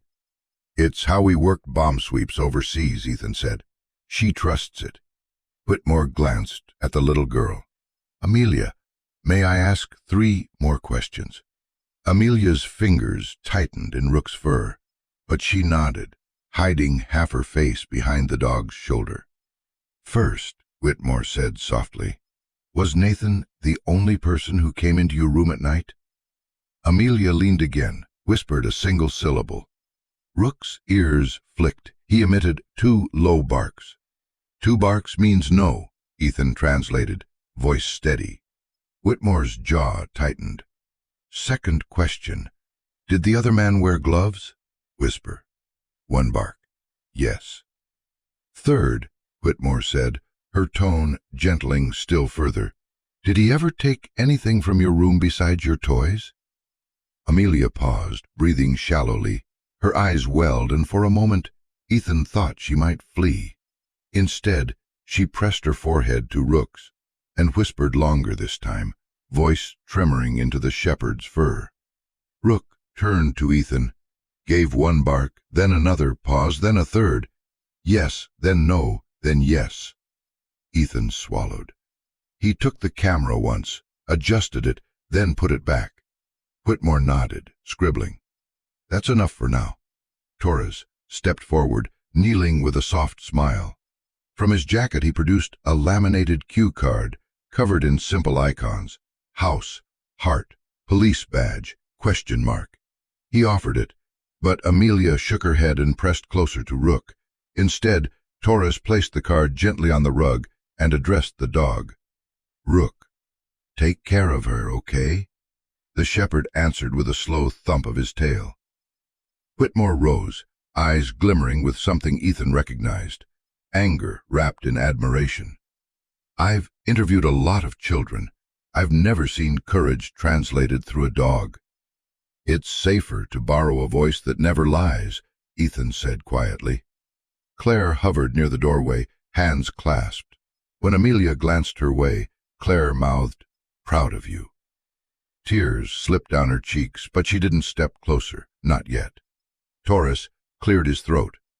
"We can take sworn statements from Ethan on Amelia's behalf. It holds in juvenile court if the child indicates agreement." Rook barked once. Whitmore smiled sadly. "Agreement noted." She tucked her notepad away. "Amelia, would it vest?" She breathed, voice raspy from disuse. Whitmore's composure trembled. Torres swallowed hard, those worry stones clinking once. "We'll make sure the patch says exactly that." Before they left, Whitmore crouched one last time. "Thank you for telling us, Amelia. And thank you, Rook." She offered her hand. The shepherd pressed his nose respectfully against her palm. When the door shut behind the officers, sunlight spilled across the wooden floor like a sigh of relief. Amelia leaned back against Rook, eyes tired but lighter. Ethan brushed a stray curl from her face. "You did brave work today." She looked past him to the crayon wall. Monster, lies, bark rings, camera, then up at Ethan. "He helped," she whispered, laying her cheek on Rook's head. Ethan smiled, though his eyes burned. "That's what partners do." Across the room, Claire allowed herself a single sob, equal parts grief and pride, before walking forward to kneel beside her daughter and the dog who had become her voice. With trembling fingers, she stroked Rook's neck, whispering, "Thank you," over and over into his fur. Rook closed his eyes, tail brushing the floor in slow reassurance. One heartbeat, one breath, one bark at a time, until the silence between mother and child finally softened into something that needed no translation at all. Mid-evening shadows reached long across the war room wall, slipping between crime scene photos and Amelia's crayon testimonies. Ethan sat hunched before the monitors, a pair of studio headphones clamped over his ears, as if they were the only thing keeping his head from splitting open. The house behind him was quiet. Claire had finally coaxed Amelia into a warm bath, Rook standing sentry by the door. For the first time in days, Ethan could hear the pipes gurgling, like a normal home, instead of the blood rush in his ears. He pressed the spacebar. The footage rolled again. Grainy, grayscale night vision from 5 weeks earlier. Amelia slept, knees pulled to her chest, the stuffed bear's camera lens staring straight ahead. The timestamp blinked 2:11:34. At 2:12:05, a shadow crossed the dresser mirror. Not Nathan. Ethan knew every line of that man's swagger now, the way he rolled on his heels, the little shoulder twitch he thought looked charming. This figure was different, taller, heavier in the shoulders, movements economical, almost clinical. Ethan hit pause, zoomed. A hood obscured most of the head, but the shape of the nose and jaw suggested someone older. Latex gloves caught the nightlight, a thin sheen over steady fingers. The man reached behind the unicorn lamp and carefully tilted the bear's stitched gaze 2 degrees to the left, enough to widen its field. Ethan's stomach clenched. This wasn't improv, enough to see a crescent-shaped scar at the corner of the mouth. The angle shifted. In that instant, the lens caught something glinting at the man's belt. Zip ties? No, an ID lanyard, badge removed. A habit someone forgot to drop. Ethan's pulse ticked up. He screen-captured the frame, enhanced the contrast, saved it as intruder_face_03.png. then attached it to a text for Jalen. Need a match. Scar by mouth. See frame. Not Nathan. Timestamp 5 weeks ago. He tapped send and forced himself to breathe. Jalen never slept for long. Ethan expected a reply quickly, but the seconds stretched into minutes until the monitor's glow felt like frost on his skin. He scrubbed forward, frame by frame. At 2:12:47, the man stooped, retrieving something from under the bed, Amelia's pink pajama top. He held it in one gloved hand, pressed it to his nose. Ethan's chair screeched as he pushed back, fury flaring so fast it black-spotted his vision. The front door creaked behind him. He spun, but it was Claire, arms wrapped around herself. "Any progress?" she asked, voice brittle. "Found another one," he said. "Not Nathan. Someone else." Claire moved to the monitor and froze when the paused frame glazed her daughter's room in sickly green. "Oh, God!" "He's adjusting the camera," Ethan muttered. "This is maintenance, not curiosity." Her hand flew to her mouth. "The night I heard something downstairs, I thought it was a raccoon." Ethan softened. "You couldn't have known." "But I did know," she whispered, eyes shining. "I just didn't believe myself." His phone chimed. Jalen, Terrence Lark, 48. Paroled 18 more ago. Convicted, 2009. Production and distribution of child exploitation. Scar from inmate assault. Another message followed. Ties to Nathan Rivers. Worked together 3 years at Fairview Auto. Lark was Rivers' court character witness at parole hearing. Ethan's knuckles whitened. "Terrence Lark," he said aloud. "Convicted predator." Claire backed away, as though the name itself carried infection. "He was in my house." Ethan rose, grabbed the Polaroid camera from the shelf and snapped a shot of the paused screen. The harsh flash lit the room and left Claire blinking. He clipped the fresh photo to the evidence board beside Nathan's. 2 faces, mirror-born monsters in different skins. "Jalen's sending his last known address," Ethan said. "I'll get Detective Whitmore on it tonight." Claire's gaze flicked to Amelia's crayon wall. Monster, lies. Then back to Terrence's grainy smirk. "She knew there was more than one," she whispered. "Her drawings, the long—" "See him now," he murmured. "We see both of them." Claire wrapped her arms tighter. "How many more?" Ethan met her eyes. "Enough for a network. But one by one, we can cut the cords." He looked back at the paused clip. Terrence Lark's gloved hand resting for a heartbeat on Amelia's pillow, planting fear like a fingertip seed. And we start with him. Outside, wind rattled the gutter, the same gutter the night visitor had stepped over hours before. It sounded less like weather now, more like warning, a reminder that the house may be fortified, but the forest was wide. Ethan turned off the monitor, pocketed the flash drive, and called Whitmore. As he spoke, voice clipped, precise. Claire stood beneath the evidence wall. She traced the outline of Terrence's scar with a shaking finger, then pressed her palm to the page labeled Lies. "I'm listening now," she whispered to Amelia's drawings. "I promise." Across the room, Rook huffed, a sound between a sigh and a vow, and settled back at the child's door, the living hinge on which Amelia's world now swung between terror and the fragile hope of daylight. Routed through 4 VPN hops, description lines masked as car parts. Each payment landed in a crypto exchange within hours. They're laundering subscription fees for live access. Claire's knees buckled into the nearest chair. How many families? Ethan didn't answer. He clicked a USB into the second laptop, the flash from Lark's visit night, and uploaded footage hashes to the National Center for Missing and Exploited Children database. Red banners blossomed. Matches possible. Contact Federal Task Force. The war room lights felt suddenly harsher. Amelia's drawing of Rook barking at the monster glared down from the wall like prophecy. Ethan grabbed his phone and dialed Detective Whitmore. She answered on the second ring, voice rough with half-sleep. "I've got multi-state evidence," he said without preamble. "Nathan and Lark ran cameras for a subscription ring. Third player routes the footage out of Arkansas." A pause, then Whitmore's tone sharpened. "You have documentation?" "Shipping manifests, payment trails, device IDs, everything time-stamped." He glanced at Claire, who sat frozen, eyes fixed on the scrolling data. "This is beyond county jurisdiction." Whitmore blew out a breath. "I'll wake the judge for warrants, but we need bigger guns." "I'm calling them next," Ethan said. Within 15 minutes, a conference call buzzed to life. Whitmore, Jalen, an assistant U.S. attorney named Fowler, and Special Agent Lydia Mercer from the FBI Crimes Against Children Unit.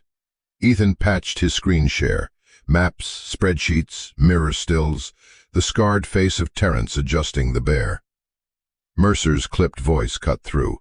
"Mr. Crowley, your chain of custody logs?" "Every file hash logged, backed up off-site, witnessed by Detective Whitmore." "Good.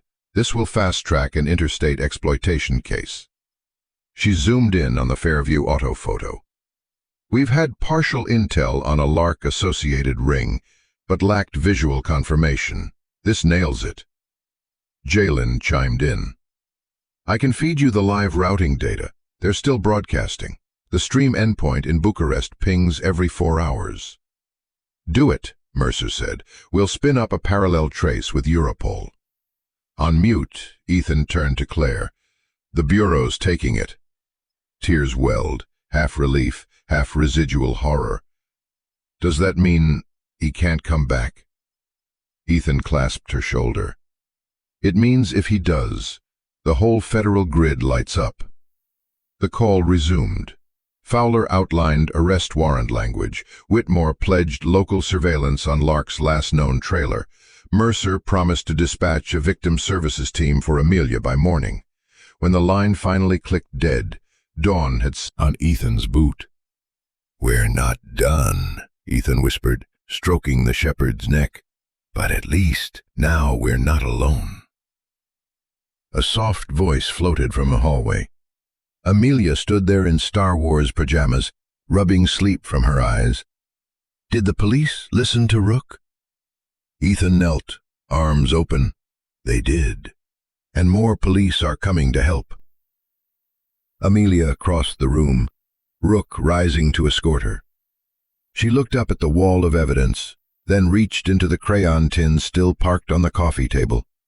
With deliberate strokes, she added a bright yellow star above the monster picture, tiny but radiant. "What's that?" Claire asked, voice cracking. Amelia leaned against Rook. "Hope," she whispered. Ethan felt something uncoil inside his chest, small, frail, but undeniable. He pinned the new drawing to the center of the board. Underneath, he wrote in thick marker, "FBI Task Force Live, 7:21 a.m. Hope, yes, but also warning to every shadow still watching. The web they wove had just been lit from within, strands shimmering bright enough to burn. Special Agent Lydia Mercer returned that afternoon with 2 colleagues from the FBI's Child Victim Services Division. They carried no weapons in sight, no briefcases either, only a soft-sided art kit and a folder of blank report forms. Everything about their arrival said gentle entry. Ethan appreciated that. Amelia was watching from the hall threshold, one hand buried in Rook's ruff like an anchor line. The dining room had been cleared for the interview. Sunlight pooled across the table, turning the wood honey gold. Mercer knelt on the far side, so she was smaller than the little girl. "Hi, Amelia. Remember me from the computer call?" Amelia gave a tiny nod, eyes flicking to the stranger's hands, checking for hidden threats. Rook settled beside her chair, shoulder pressed to her knee. "This is Ms. Sanchez," Mercer said, gesturing to a gentle-faced woman, setting out crayons and thick sketch paper. She helps kids draw what words can't always say. Amelia's gaze lingered on the crayons, then on Ethan, who stood a few steps back. He offered a reassuring thumbs up. She climbed into the chair, Rook's nose bumping her elbow as if to say, "I'm right here." Sanchez slid the blank sheet forward. "Would you like to show me the rules you told Detective Whitmore about?" Amelia hesitated, then plucked a black crayon, one of the longest in the box. With slow, deliberate strokes, she drew a rectangle, dividing it into 4 uneven squares. In each square she placed a symbol, a doll, shoulders hunched. She switched to red, scribbled jagged lightning bolts across the square. "Punish. Belt," she whispered. Claire stood in the doorway, knuckles pressed white against her mouth. Ethan reached to steady her, but kept his eyes on Amelia. Finally, the girl touched the last square, the slashed paw. Her hand shook, and the crayon tip snapped. She didn't flinch. She simply whispered, "If I screamed, Rook disappears." Tears welled then, silent, but unstoppable. Rook sensed the tremor. He rose, planted both front paws on the chair, and rested his head on her lap. Amelia buried her face in his fur. The room filled with the quiet cadence of a child's grief, soft sobs absorbed by a steadfast dog. Sanchez kept her distance, voice edged with reverence. "That was very brave, Amelia. Would you like to draw what safe looks like, too?" Amelia sniffed, wiped her cheek with her sleeve, and picked up a blue crayon. Circle after circle, she sketched a sky. Then a brown shape, Rook, standing between a small stick figure and a giant dark mound labeled Monster. Above Rook's back she wrote, in shaky block letters, "Loud bark equals safe." Mercer slid a fresh form from her folder. "With your permission," she glanced at Ethan, "we'll catalog these drawings as primary evidence of coercion and threats." Ethan nodded once. "Her art started the case, it should finish it." Sanchez placed clear sleeves over each sheet, sealing them the way technicians bag fingerprints. Amelia watched, eyes wide, as if surprised that crayon strokes could matter so much. Mercer spoke gently. "We also need to ask some yes or no questions. You can answer with your voice, or Rook can do it for you like before." Amelia looked at the shepherd. "Okay," she whispered. "Did Nathan ever have a camera in his hand?" Mercer asked. Amelia shook her head, then paused, leaned to Rook's ear, whispered. One bark. "No," Ethan translated. "He didn't hold it. It stayed hidden." "Did the other man, the one with the hood, tell you any rules?" Amelia whispered again. 2 barks. "Yes." "What rule?" Amelia's voice broke free without prompting. "Be quiet, or the light turns off." Her shoulders trembled. "Dark means I can't see Rook." Sanchez wrote furiously. Mercer's jaw worked, holding back her own emotion. She slid a photo lineup across the table, faces printed in grayscale. Amelia scanned them once, twice, then pointed to Terence Lark's scar. After the agents left, Ethan filed the signed evidence chain, hands steady despite the ache in his chest. Claire ushered Amelia upstairs for a nap. The child clutched Rook's collar the whole way. At the landing, she looked back down at Ethan. For the first time, her eyes held a fragile confidence, as if speaking aloud had opened a door that could never again be fully closed. Ethan exhaled, sank into a chair, and stared at the drawings now pinned with official seals. They were bright, uneven, innocent, and damning. In their waxy textures lay every threat, every violation, distilled into an irrefutable language even the coldest courtroom would have to hear.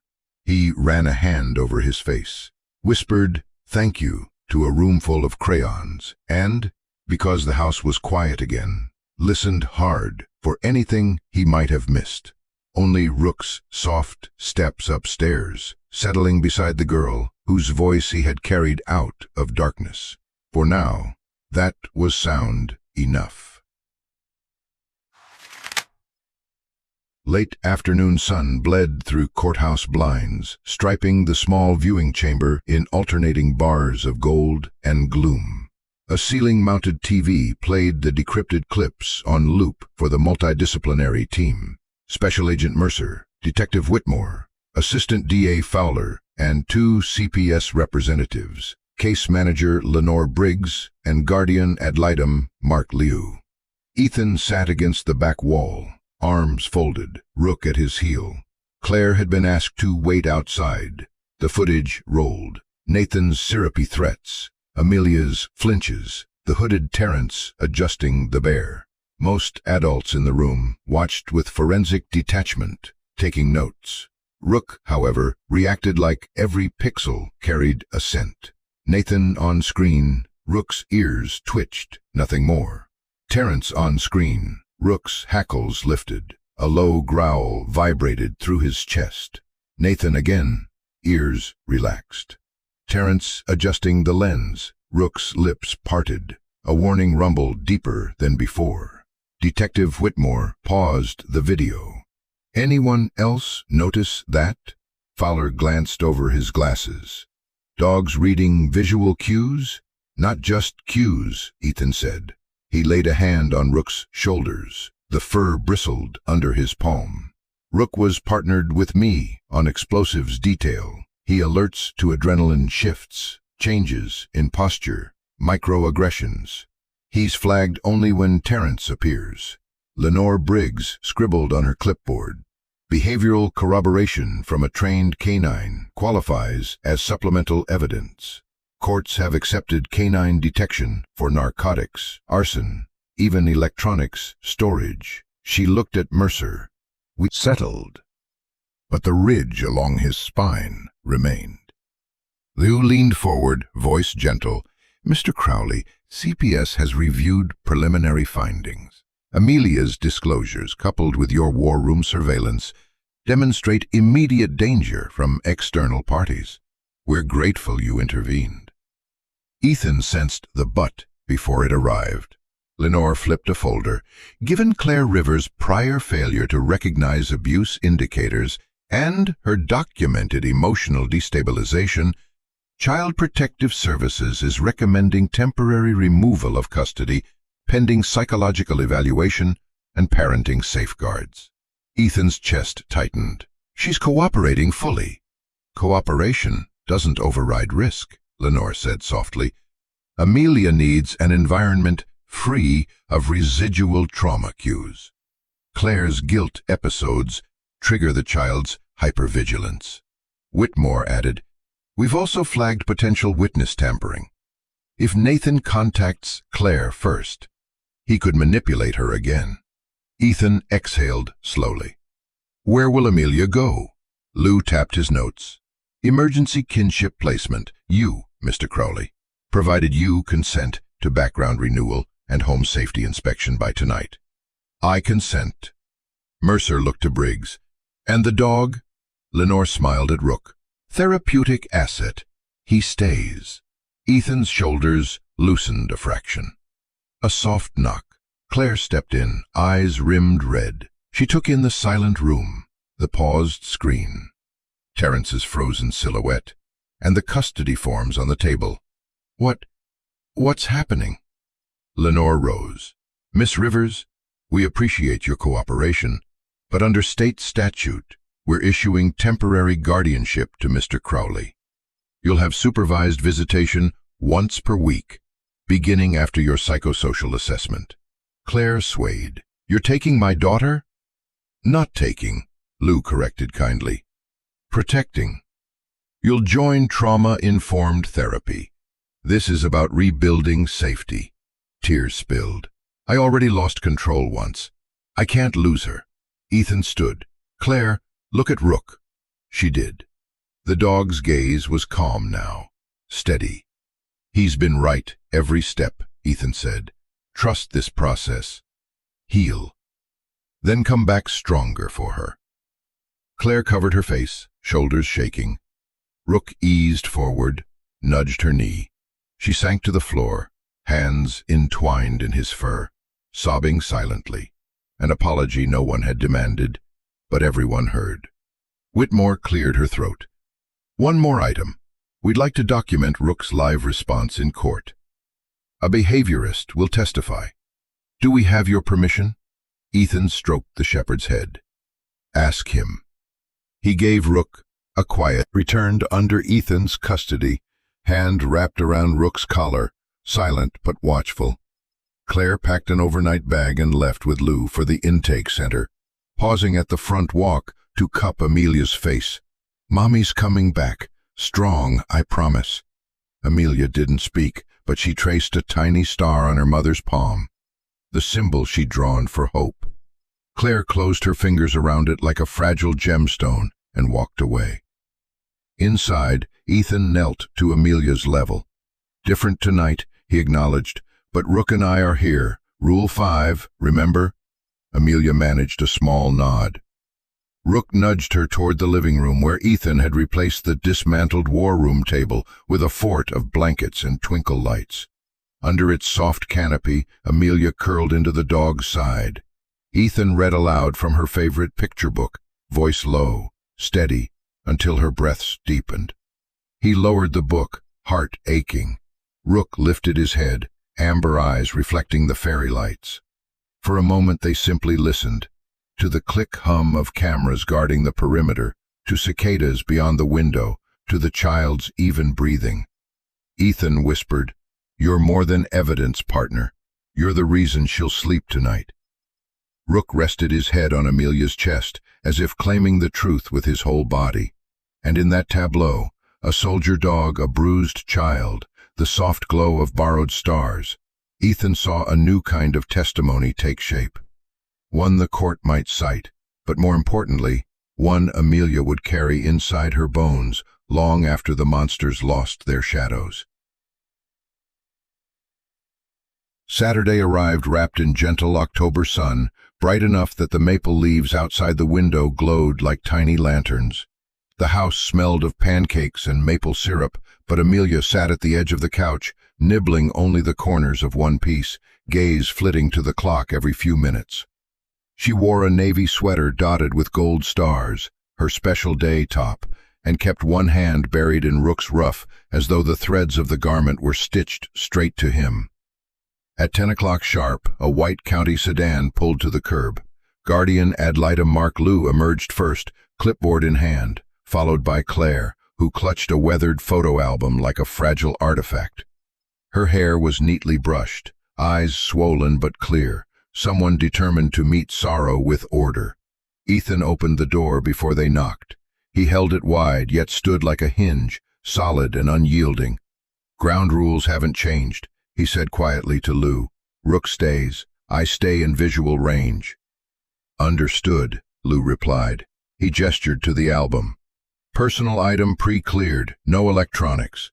Claire stepped inside, spine straight but shoulders tense. Her gaze snapped first to Amelia's cue. Amelia's fingers tightened around Rook's collar, but she didn't retreat. Liu guided Claire to the dining room table, where sunlight pooled kindly across the wood. Ethan remained near the archway, arms folded, eyes softer than his stance. Liu spoke evenly. "Visitation begins now, 45 minutes. I'll observe from the entry." He sat on a side chair, angled just enough that his clipboard didn't feel like a barricade. Claire slid the album onto the table and opened to the first plastic sleeve. A photograph of Amelia at age 3, giggling in a sprinkler's arc, filled the page. Rook, then still an active canine, stood nearby in his harness, droplets glittering on his coat. Amelia inched forward, curiosity sparking. "That's his work vest," she whispered. Claire nodded, voice trembling.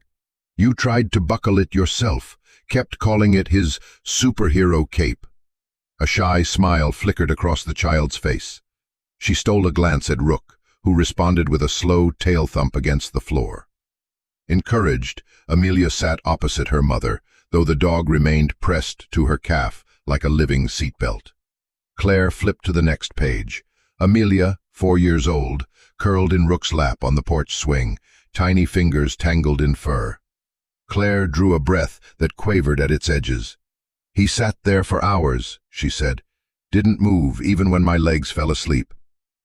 Amelia traced the glossy image. Her voice was barely audible. "He knew." Claire's eyes shimmered. "Yes, baby, I think he did." They turned more pages. Pumpkin patch grins, a Christmas morning where Rook wore reindeer antlers, a summer road trip snapshot with Claire's hand steering and Amelia sleeping against Rook in the back seat. Each picture folded another inch of distance, tucking mother and daughter closer beneath the canopy of shared memory. Halfway through, Claire paused at a picture she'd hesitated over all week. Amelia hugging Nathan's leg, Rook standing behind her, head turned away from the camera. Claire exhaled shakily. "I almost removed this," she admitted, finger hovering but not touching the page. "But hiding won't help us heal. We have to know what we missed." Amelia studied the photo, earnest brow furrowed. "Rook wasn't looking," she said quietly. "No," Claire breathed. "He wasn't." She flipped to the next page, a relief, Amelia astride Rook like a noble steed on the living room rug. Claire laughed softly through her tears. "You called this one Knight and Princess." Amelia's cheeks pinked at the memory. "I'm still the princess," she declared with timid courage. "Always," Claire agreed, reaching across the table but stopping inches short. "May I hold your hand?" Amelia glanced at Ethan. Tears spilled freely now. "I am so sorry I didn't listen sooner. I promise I'll spend the rest of my life listening." Amelia squeezed once, delicate, forgiving. "He sat in my lap," she whispered, referencing the porch swing photo again.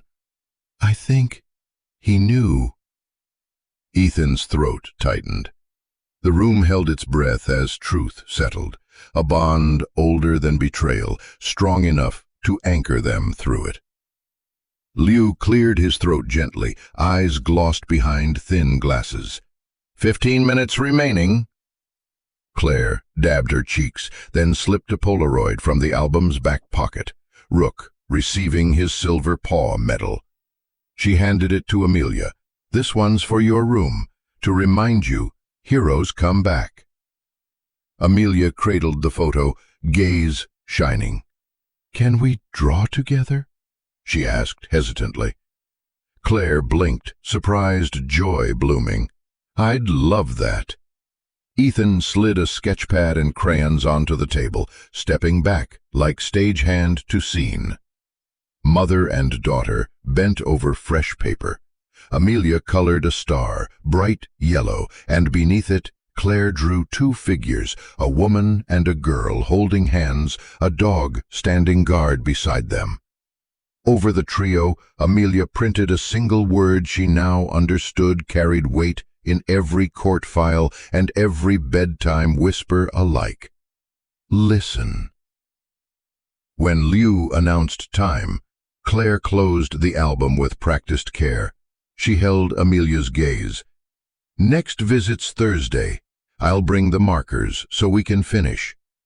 Amelia nodded, then leaned forward, awkward and brave, and wrapped her arms around her mother's waist. Claire gasped, held her gently, mindful of bruises no longer visible. Rook rose, tail sweeping once in quiet benediction. At the door, Claire pressed a kiss to Amelia's forehead, whispered something Ethan couldn't hear, but recognized by the way Amelia smiled. Small, real. As the sedan pulled away, Amelia stood on the porch beside Rook, photo of the medal clutched to her chest. "She's listening," she said. Ethan placed a hand on her shoulder. "So are the rest of us."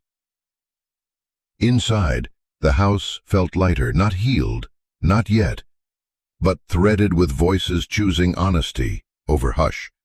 And in that fragile weave, a little girl and her dog stood at the center, proof that courage could speak softly and still be heard. Family Court, Tuesday morning. The hallway outside courtroom 3 smelled faintly of lemon wax and old paper, a scent Ethan remembered from traffic ticket days, never offered a tentative wave. Amelia lifted 2 fingers in return, then tucked her hand back into Rook's fur. The bailiff called their case. Inside, the courtroom was a hush of polished benches and anxious heartbeats. Judge Rosalind Hayes, silver-haired and sharp-eyed, presided from the bench, known in the county for reading every page and missing nothing between the lines. Claire's attorney spoke first, conceding CPS's recommendation for temporary transfer of custody to Ethan Crowley under emergency status. Claire rose, voice wavering only once. "Your Honor, I accept full responsibility for failing to see the danger my daughter was in. I consent to the guardianship and the treatment plan proposed. My only request is the chance to heal and prove myself worthy of her trust again." Hayes regarded Claire for 3 long seconds, then nodded. "Ownership of error is the first step toward remedy, Miss Rivers. It is noted." Ethan's turn. He stood with guardian ad litem Lou at his side, Amelia and Rook flanking him like bookends of innocence and loyalty. "I'm prepared to provide permanent residence, medical care, therapy, and educational continuity," he said, voice steady but thick. "But more than services, Your Honor, I intend to give her unbroken safety." The judge's gaze dropped to Amelia. "Young lady, do you have anything you'd like me to hear?" Amelia's fingers twisted Rook's collar. She leaned to the dog's ear, whispered. Rook gave 2 soft barks, permission and courage. Amelia lifted her chin, voice soft but sure. "I want to stay with Uncle Ethan, my forever dad." She glanced at Claire. "Mommy needs to get stronger. Rook will help." A murmur rippled through the gallery. Journalists, volunteers, off-duty officers who'd come to witness the quiet bravery of a 6-year-old. Judge Hayes allowed herself the smallest smile. "Thank you, Amelia." She banged the gavel. "Emergency guardianship is hereby granted to Ethan Crowley, effective immediately, convertible to permanent adoption, pending completion of parental rehabilitation protocols and final review." Her gaze swung to Claire. "You will involve yourself fully in therapy and parenting classes. Progress will be reviewed in 90 days. Claire nodded, tears sliding unchecked, yet somehow less heavy than before. Tears of consequence, yes, but also of possibility. The session adjourned. Outside, reporters clustered, cameras poised. But deputies formed a corridor of blue shielding the child. Ethan guided Amelia toward the exit. Rook walked between them, head high, as if understanding every legal nuance just declared. In the parking lot, Lou handed Ethan a small velvet pouch. "Found something while clearing evidence storage," he said with a conspiratorial smile. Thought the timing felt right. Ethan opened it to reveal a collar plate. Brushed steel badge number 117. Ethan swallowed a lump. "Thank you." He crouched beside his partner. "Time for new hardware, buddy." Amelia giggled as Ethan unscrewed the temporary tag and fitted the gleaming plate. Rook shook once, the metal catching sunlight like a promise. Claire approached, attorney in tow, but giving them space. She knelt, meeting her daughter's eyes. "I'll work hard, Starshine. Until then, listen to your forever dad and your hero dog." She held out the photo album. "Add new pages while I'm gone, okay?" Amelia hugged the album to her chest. "I will." Claire rose, met Ethan's gaze. "Thank you for not giving up on either of us." Her voice cracked, but this time she didn't apologize for the tears. Ethan nodded. "Doors open when you're ready and when she is." He walked away with her lawyer, shoulders straighter than they'd been in months. Amelia slipped her hand into Ethan's. "Can we get lunch? Rook likes chicken nuggets." Ethan laughed, relief spilling out in that sound. "Chicken nuggets for my girl and my," he tapped the new tag, "protector." As they headed to the truck, reporters called questions. Ethan shielded Amelia with his body, but Rook handled the crowd better, one deep bark, not menacing but definitive. Line drawn, child off limits. The microphones eased back. Inside the cab, Amelia climbed onto her booster. Rook settled between seats, tag glinting. Ethan started the engine. For the first time in what felt like a lifetime, the road ahead looked ordinary. Traffic lights, autumn leaves twirling, a drive-through window promising salty fries and small joys. Yet nothing about the three occupants of the truck was ordinary. One had found her voice, one had reclaimed purpose, and one had accepted the weight of fatherhood with the solemnity of a soldier. As they pulled into sunlight, Amelia reached forward, tiny fingers brushing Ethan's shoulder. "Dad." He blinked hard, heartbeat thundering. "Yeah, sweetheart. I drew us new stars." She opened the album. On the first blank page, 3 figures stood beneath a sky ablaze with yellow bursts. Above them, in wobbly but confident letters, she had written, "Home." Ethan's throat closed. He squeezed her hand, then let the moment settle like a vow beneath the rumble of tires. This new family forged in fear but steeled by love. A girl, a dad, and the protector who heard what no one else would. A mellow rain arrived on their first Sunday as an official trio, tapping the porch roof in gentle percussion. Inside, the house glowed lamp-warm. Pancake batter cooled on the stove, and the scent of maple lingered like friendly company. Ethan was sprawled on the living room floor, assembling a cardboard castle, Amelia's weekend project, when she padded in, note cover. Rook shadowed her, tail swishing low, as though escorting royalty. "Dad?" Amelia's newly sure voice still felt like music each time Ethan heard it. He set aside a crenellated turret. "What's up, kiddo?" She hugged the notebook tighter. "I finished my story." Ethan's eyebrows lifted. "The one you were writing at night?" A nod. "Can I read it to you?" "Absolutely." He scooted back against the couch. Rook settled between them, head resting on Ethan's thigh. Ready audience of one. Amelia crawled onto the rug, opened to the first page, and took a breath that shivered only a little. Large block letters marched across the top. "The Dog Who Heard Me When No One Else Did," by Amelia Rivers Crowley, illustrated by me. She glanced up to be sure Ethan caught the new last name. He did. His smile said everything. Page 1 showed a crayon drawing of a small house under moonlight, windows glowing yellow. Inside, a tiny girl sat on her bed. A black cloud hovered near the door. Beside the bed, a brown and gray dog stood, ears pricked. Amelia began. "Once there was a girl who kept her feelings in a shoebox under her bed because nobody heard them. Every night the feelings tapped on the lid like mice, but the grown-ups thought it was just the wind." Ethan swallowed. Rook's chest rose and fell, patient metronome. She turned the page. The next illustration captured Rook barking at the shoebox, paw on the lid. One night, her dog heard the tapping and said, "Feelings are not for hiding." He barked so loud the clouds in the hallway shook. Page 3. The cloud burst apart into smaller clouds, labeled fear, shame, secret. Rook chased each one down the hallway, teeth bared but gentle. Her artistic way of showing protection without violence. Amelia's voice wavered but steadied. The dog carried the feelings in his mouth like fragile eggs and placed them in the grown-ups' hands. Some grown-ups tried to drop them, but the dog barked again until they held them right. Ethan's eyes stung. He noticed each cloud resembled silhouettes of real people. Nathan's peaked hoodie, Terence's broad shoulders. Yet Amelia had given them softer edges like monsters, halfway unmade.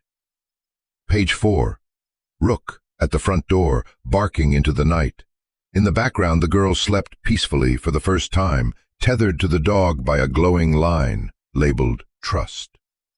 "He chased the biggest monster out the door," Amelia read, fingertip tracing the scene. "And when the monster tried to sneak back, the dog planted a stop." The girl's heart was quiet like snow, Amelia concluded. Then one day it thumped loud again.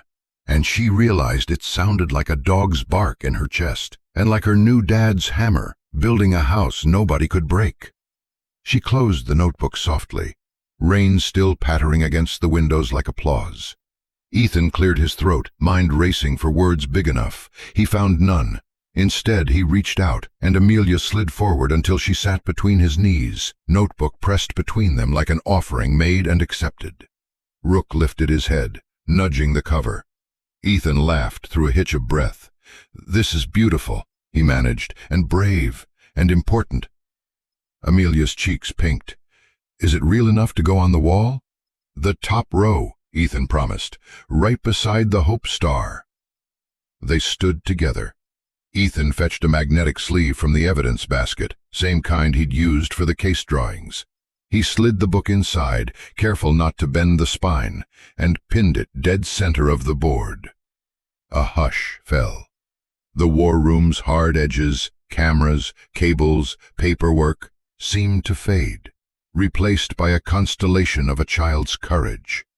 Amelia leaned into Ethan. "Do you think maybe other kids can read it one day? So their dogs will bark too?" He bent to kiss the crown of her head.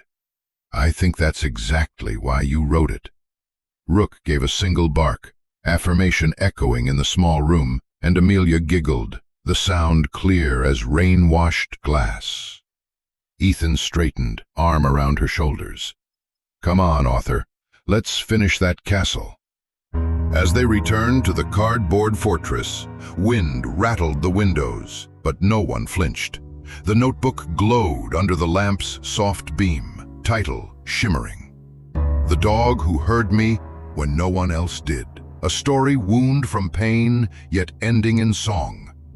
Outside, the rain slowed to a hush, as if the sky itself were listening now too. The call came just after 6 a.m., cutting through the stillness of pre-dawn. Rook was already awake, standing sentinel by the window. Ethan, in the kitchen with his coffee, answered the buzzing phone. "Yeah?" Dana Whitmore's voice was low and urgent. "We have a location. Nathan's been tracked to a farmhouse in Litchfield County, abandoned but scrubbed before. At least 2 heat signatures on site." Ethan didn't hesitate. "I'm coming." "Ethan, he lived under my roof. He watched my daughter sleep. This isn't a file to me." A pause. Then, "Fine, but you stay perimeter side until we clear it, and Rook stays leashed." "You have my word." The sun was just cresting when Ethan zipped up his tactical jacket and checked Rook's collar. Protector. Him.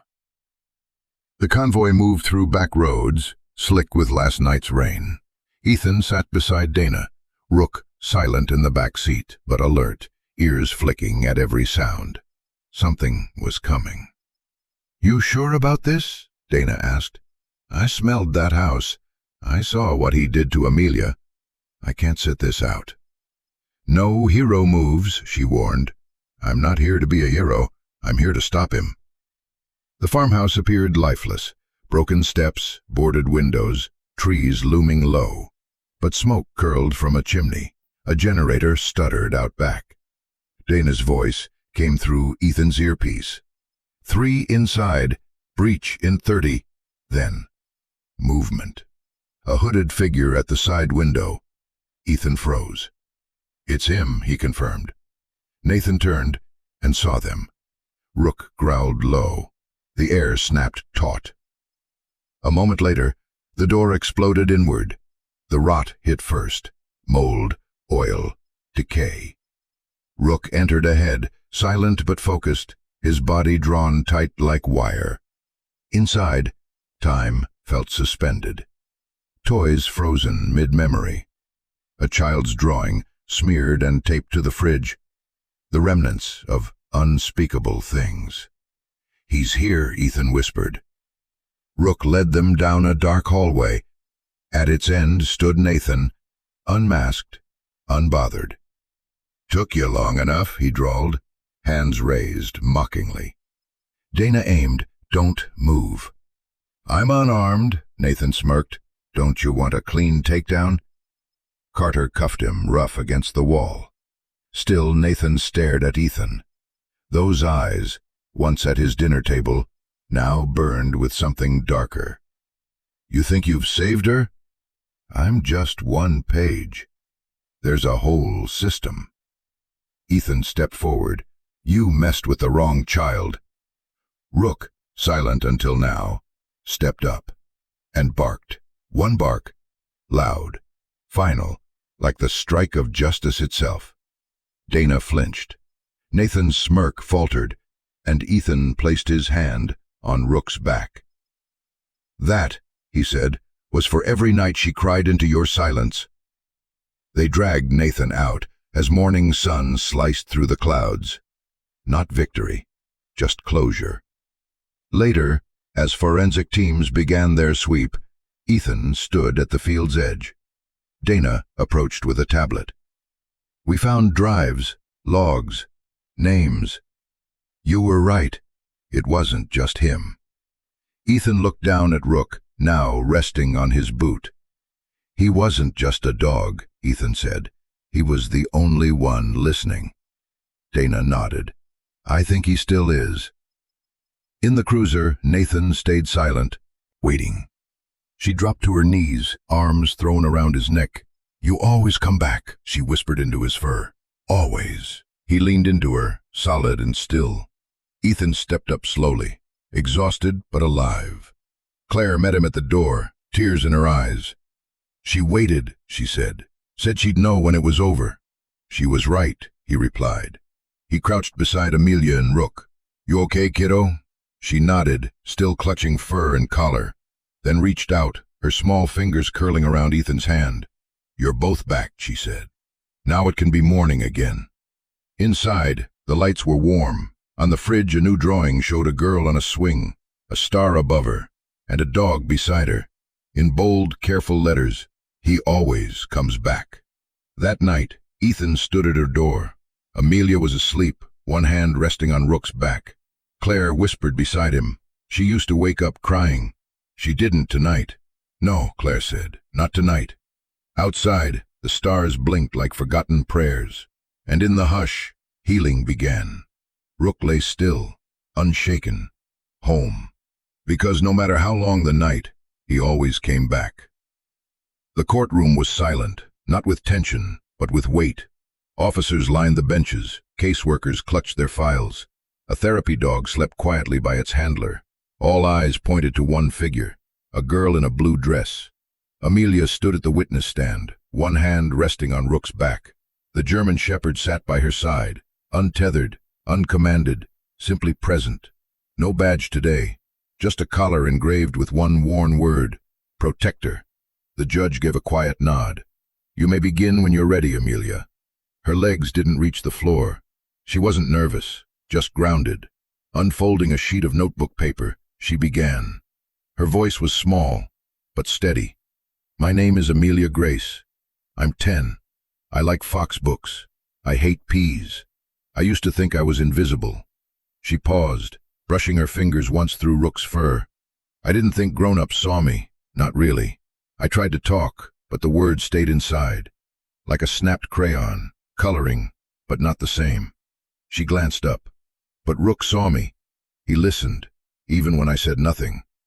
The courtroom held its breath. "He sat by my door at night. He barked when the man came too close, growled when I was told to smile, and I never had to explain why." Her words were calm, powerful. "Rook was my voice until I found mine. He barked the truth when I couldn't. He guarded my drawings, let me cry, never looked away." Somewhere in the back, a pen dropped. A father of 4 bit his lip. Others blinked back tears. "People say dogs can't talk," she said. "But maybe we're just not listening right." Something only he could hear. Straightening up, she said, "Rook wants me to say it's not my fault, and that I don't have to be afraid anymore." Silence. The kind that wraps around your ribs. Sacred. Judge Manning cleared her throat. "Thank you, young lady," she said. "And thank you, Rook."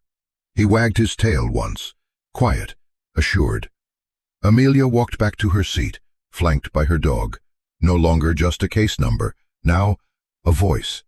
The courtroom didn't cheer, Justice, when it finally comes, doesn't need noise. It settles like breath long held. Nathan Griggs stood at the defense table, hands clasped in a too-clean suit. He didn't look at Amelia or Rook. 35 years, the judge read. No parole for the first 25. For crimes against a minor, obstruction of justice, multi-state grooming conspiracy, illegal distribution of illicit material. The gavel didn't fall. It didn't need to. Claire, Amelia's mother, sat quietly, tears streaming. Grief, not denial.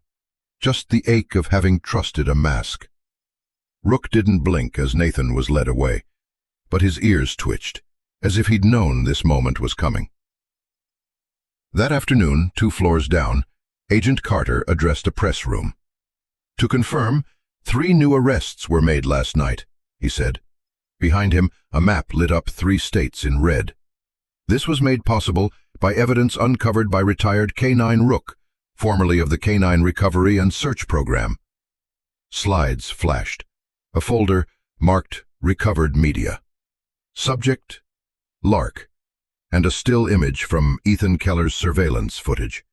27 charges, multiple states, video identification aided by Rook's behavior. His growling at specific individuals was enough to warrant further investigation. A reporter asked, "Are you saying a dog gave you probable cause?" Carter paused. "I'm saying sometimes the truth doesn't use words." Later, in a quiet room, the judge returned. No robe, just warmth. "Mr. Ethan Keller," she said, "this court doesn't often issue commendations to non-humans, but today we make an exception."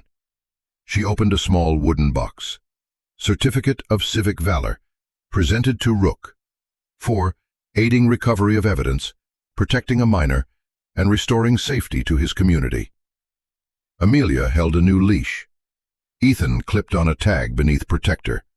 The new one read, Valor Unit, Witness Number 1. Rook licked Ethan's knuckle once.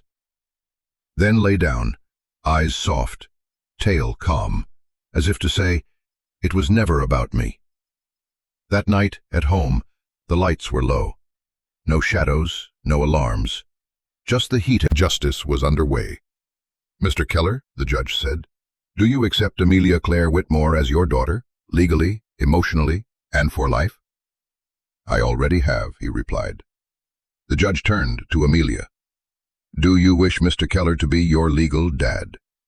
Amelia didn't answer right away. She turned to Rook and whispered something.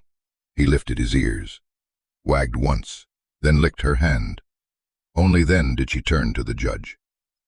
"I already call him that," she said. "Forever, Dad." The pen moved, the gavel tapped, not as judgment but affirmation. "Let it be entered," the judge smiled. "Effective immediately, Amelia is the lawful daughter of Ethan Keller." Rook chuffed once. Peaceful. Final. That afternoon the city square buzzed. A stage rose near the flagpole. Folding chairs filled with officers, neighbors, kids holding signs drawn in crayon. "Thank you, Rook, hero with 4 legs. He barked so we could speak." The mayor, a woman with silver hair and a voice made for microphones, took the podium. "There are heroes who run into fire, those who wear badges. And then, there's the kind who never speak, but still tell the truth." She opened a navy velvet box. Inside gleamed a silver medal, etched with a paw and laurel wreath.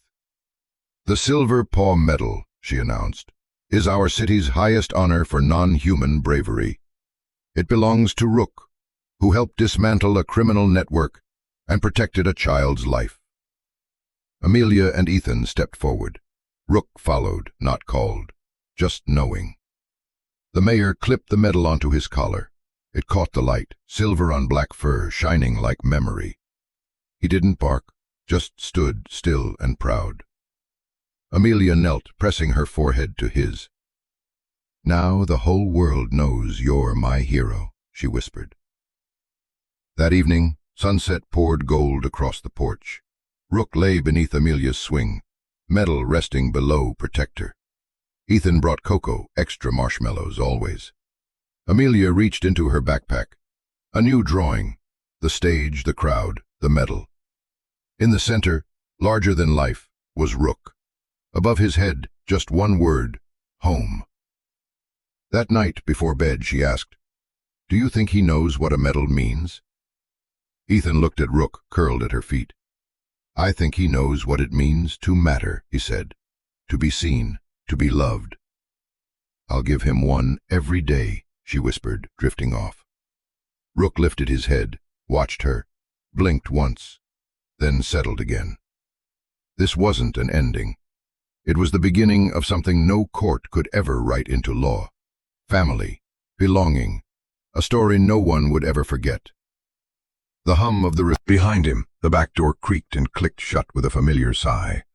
Amelia's voice called out, "Can I use the big magnet?"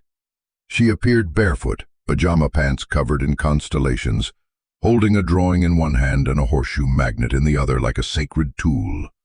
"Fridge is all yours," Ethan said, stepping aside. She placed the drawing and the magnet carefully on the door, then stepped back, not with pride, but reverence. Ethan joined her. The drawing showed Rook, ears high, tail still, his stance familiar.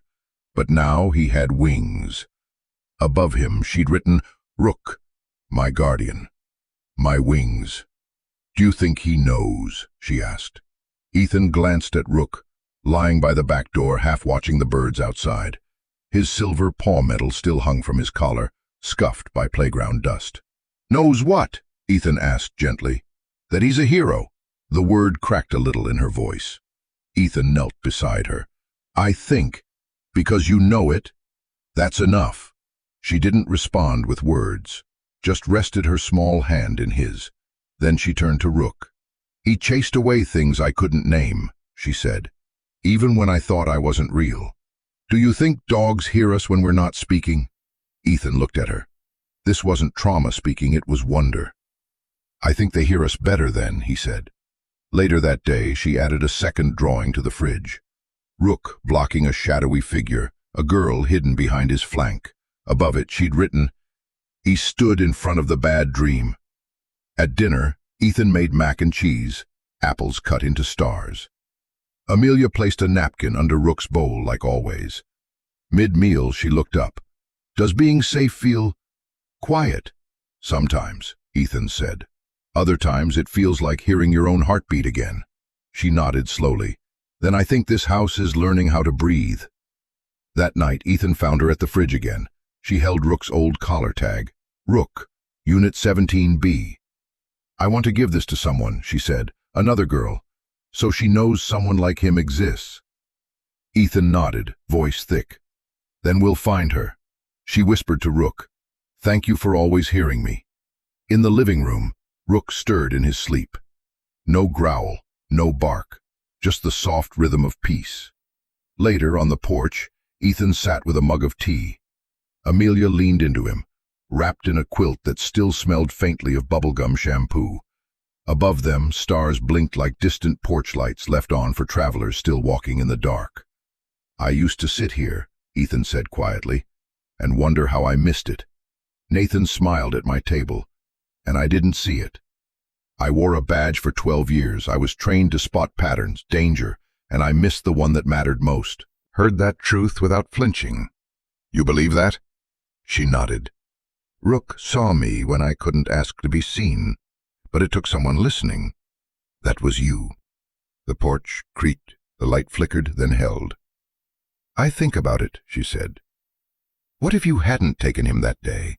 If he wasn't your partner?" "I think about that too. But it doesn't scare me anymore," she said, facing him. "Because we're here, and the porch light's still on." He smiled faintly. "You think he knows what he did for us?" Ethan asked. "He doesn't need to," she replied. "He did it. That's enough." A car passed on the road, headlights sweeping over the gravel, then fading. "Sometimes," she whispered, "I still get scared. Loud knocks, certain soaps, the sound of keys the wrong way." Ethan nodded. "That's okay. But I remind myself I'm not invisible anymore. She turned fully to him. And you're still here. You and Rook. You're porchlight people. Porchlight people? He asked. The kind who leave a light on, she said, even when they're tired, just in case someone's still out there. Ethan's throat tightened. No one ever left one on for you, did they? Not until Rook, she smiled, but you kept it on. Before heading inside, she looked at the stars. They're porchlights too. For who? Ethan asked. For anyone still walking in the dark. Upstairs, moonlight spilled across the floor like spilled milk. Amelia lay asleep, one hand tucked beneath her cheek, the other resting on Rook's head. The dog didn't stir. He lay still, not alert anymore, just present. A small nightlight rotated moons and stars across the ceiling. On her nightstand, a notebook, its cover worn, pages full. Taped to it, a crayon drawing, a German shepherd standing before a cracked door, guarding a girl whispering something only he could hear. On the folded paper taped beside it, in pencil-soft handwriting, "He heard me, now I hear me too." The words didn't shout, they didn't need to. Nearby, a shelf held a lava lamp, a stuffed rabbit, and a photo. Amelia, Ethan, and Rook after the medal ceremony. Amelia grinning, one tooth missing, Rook mid-blink. The shadows in the corners weren't scary anymore, just parts of the room where the light hadn't arrived yet. Amelia stirred in her sleep, fingers brushing Rook's fur. He opened one eye, made sure she was still there, and rested again.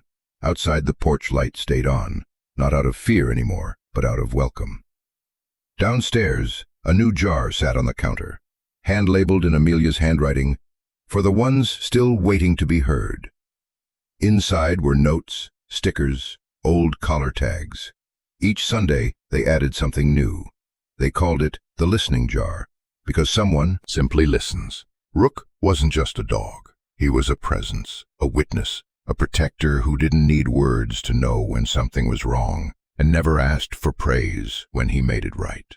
That's the quiet kind of loyalty German shepherds are known for. Unwavering, gentle, fierce when it matters, and soft when it counts. This bond between Amelia and Rook reminds us what dogs can teach us. That sometimes the deepest healing happens not in big gestures, but in being beside someone, night after night, until they feel safe enough to sleep. If you've ever looked into your dog's eyes and felt they understood more than you said, you're not wrong. There's a depth there worth exploring. If you're interested, there's a small resource I came across that helps deepen that connection with your dog. Nothing fancy, just something thoughtful and honest. I'll leave the link here, in case it feels right for you. No pressure, just a quiet suggestion from someone who believes that the best friendships have 4 legs, a tail, and a heart that listens.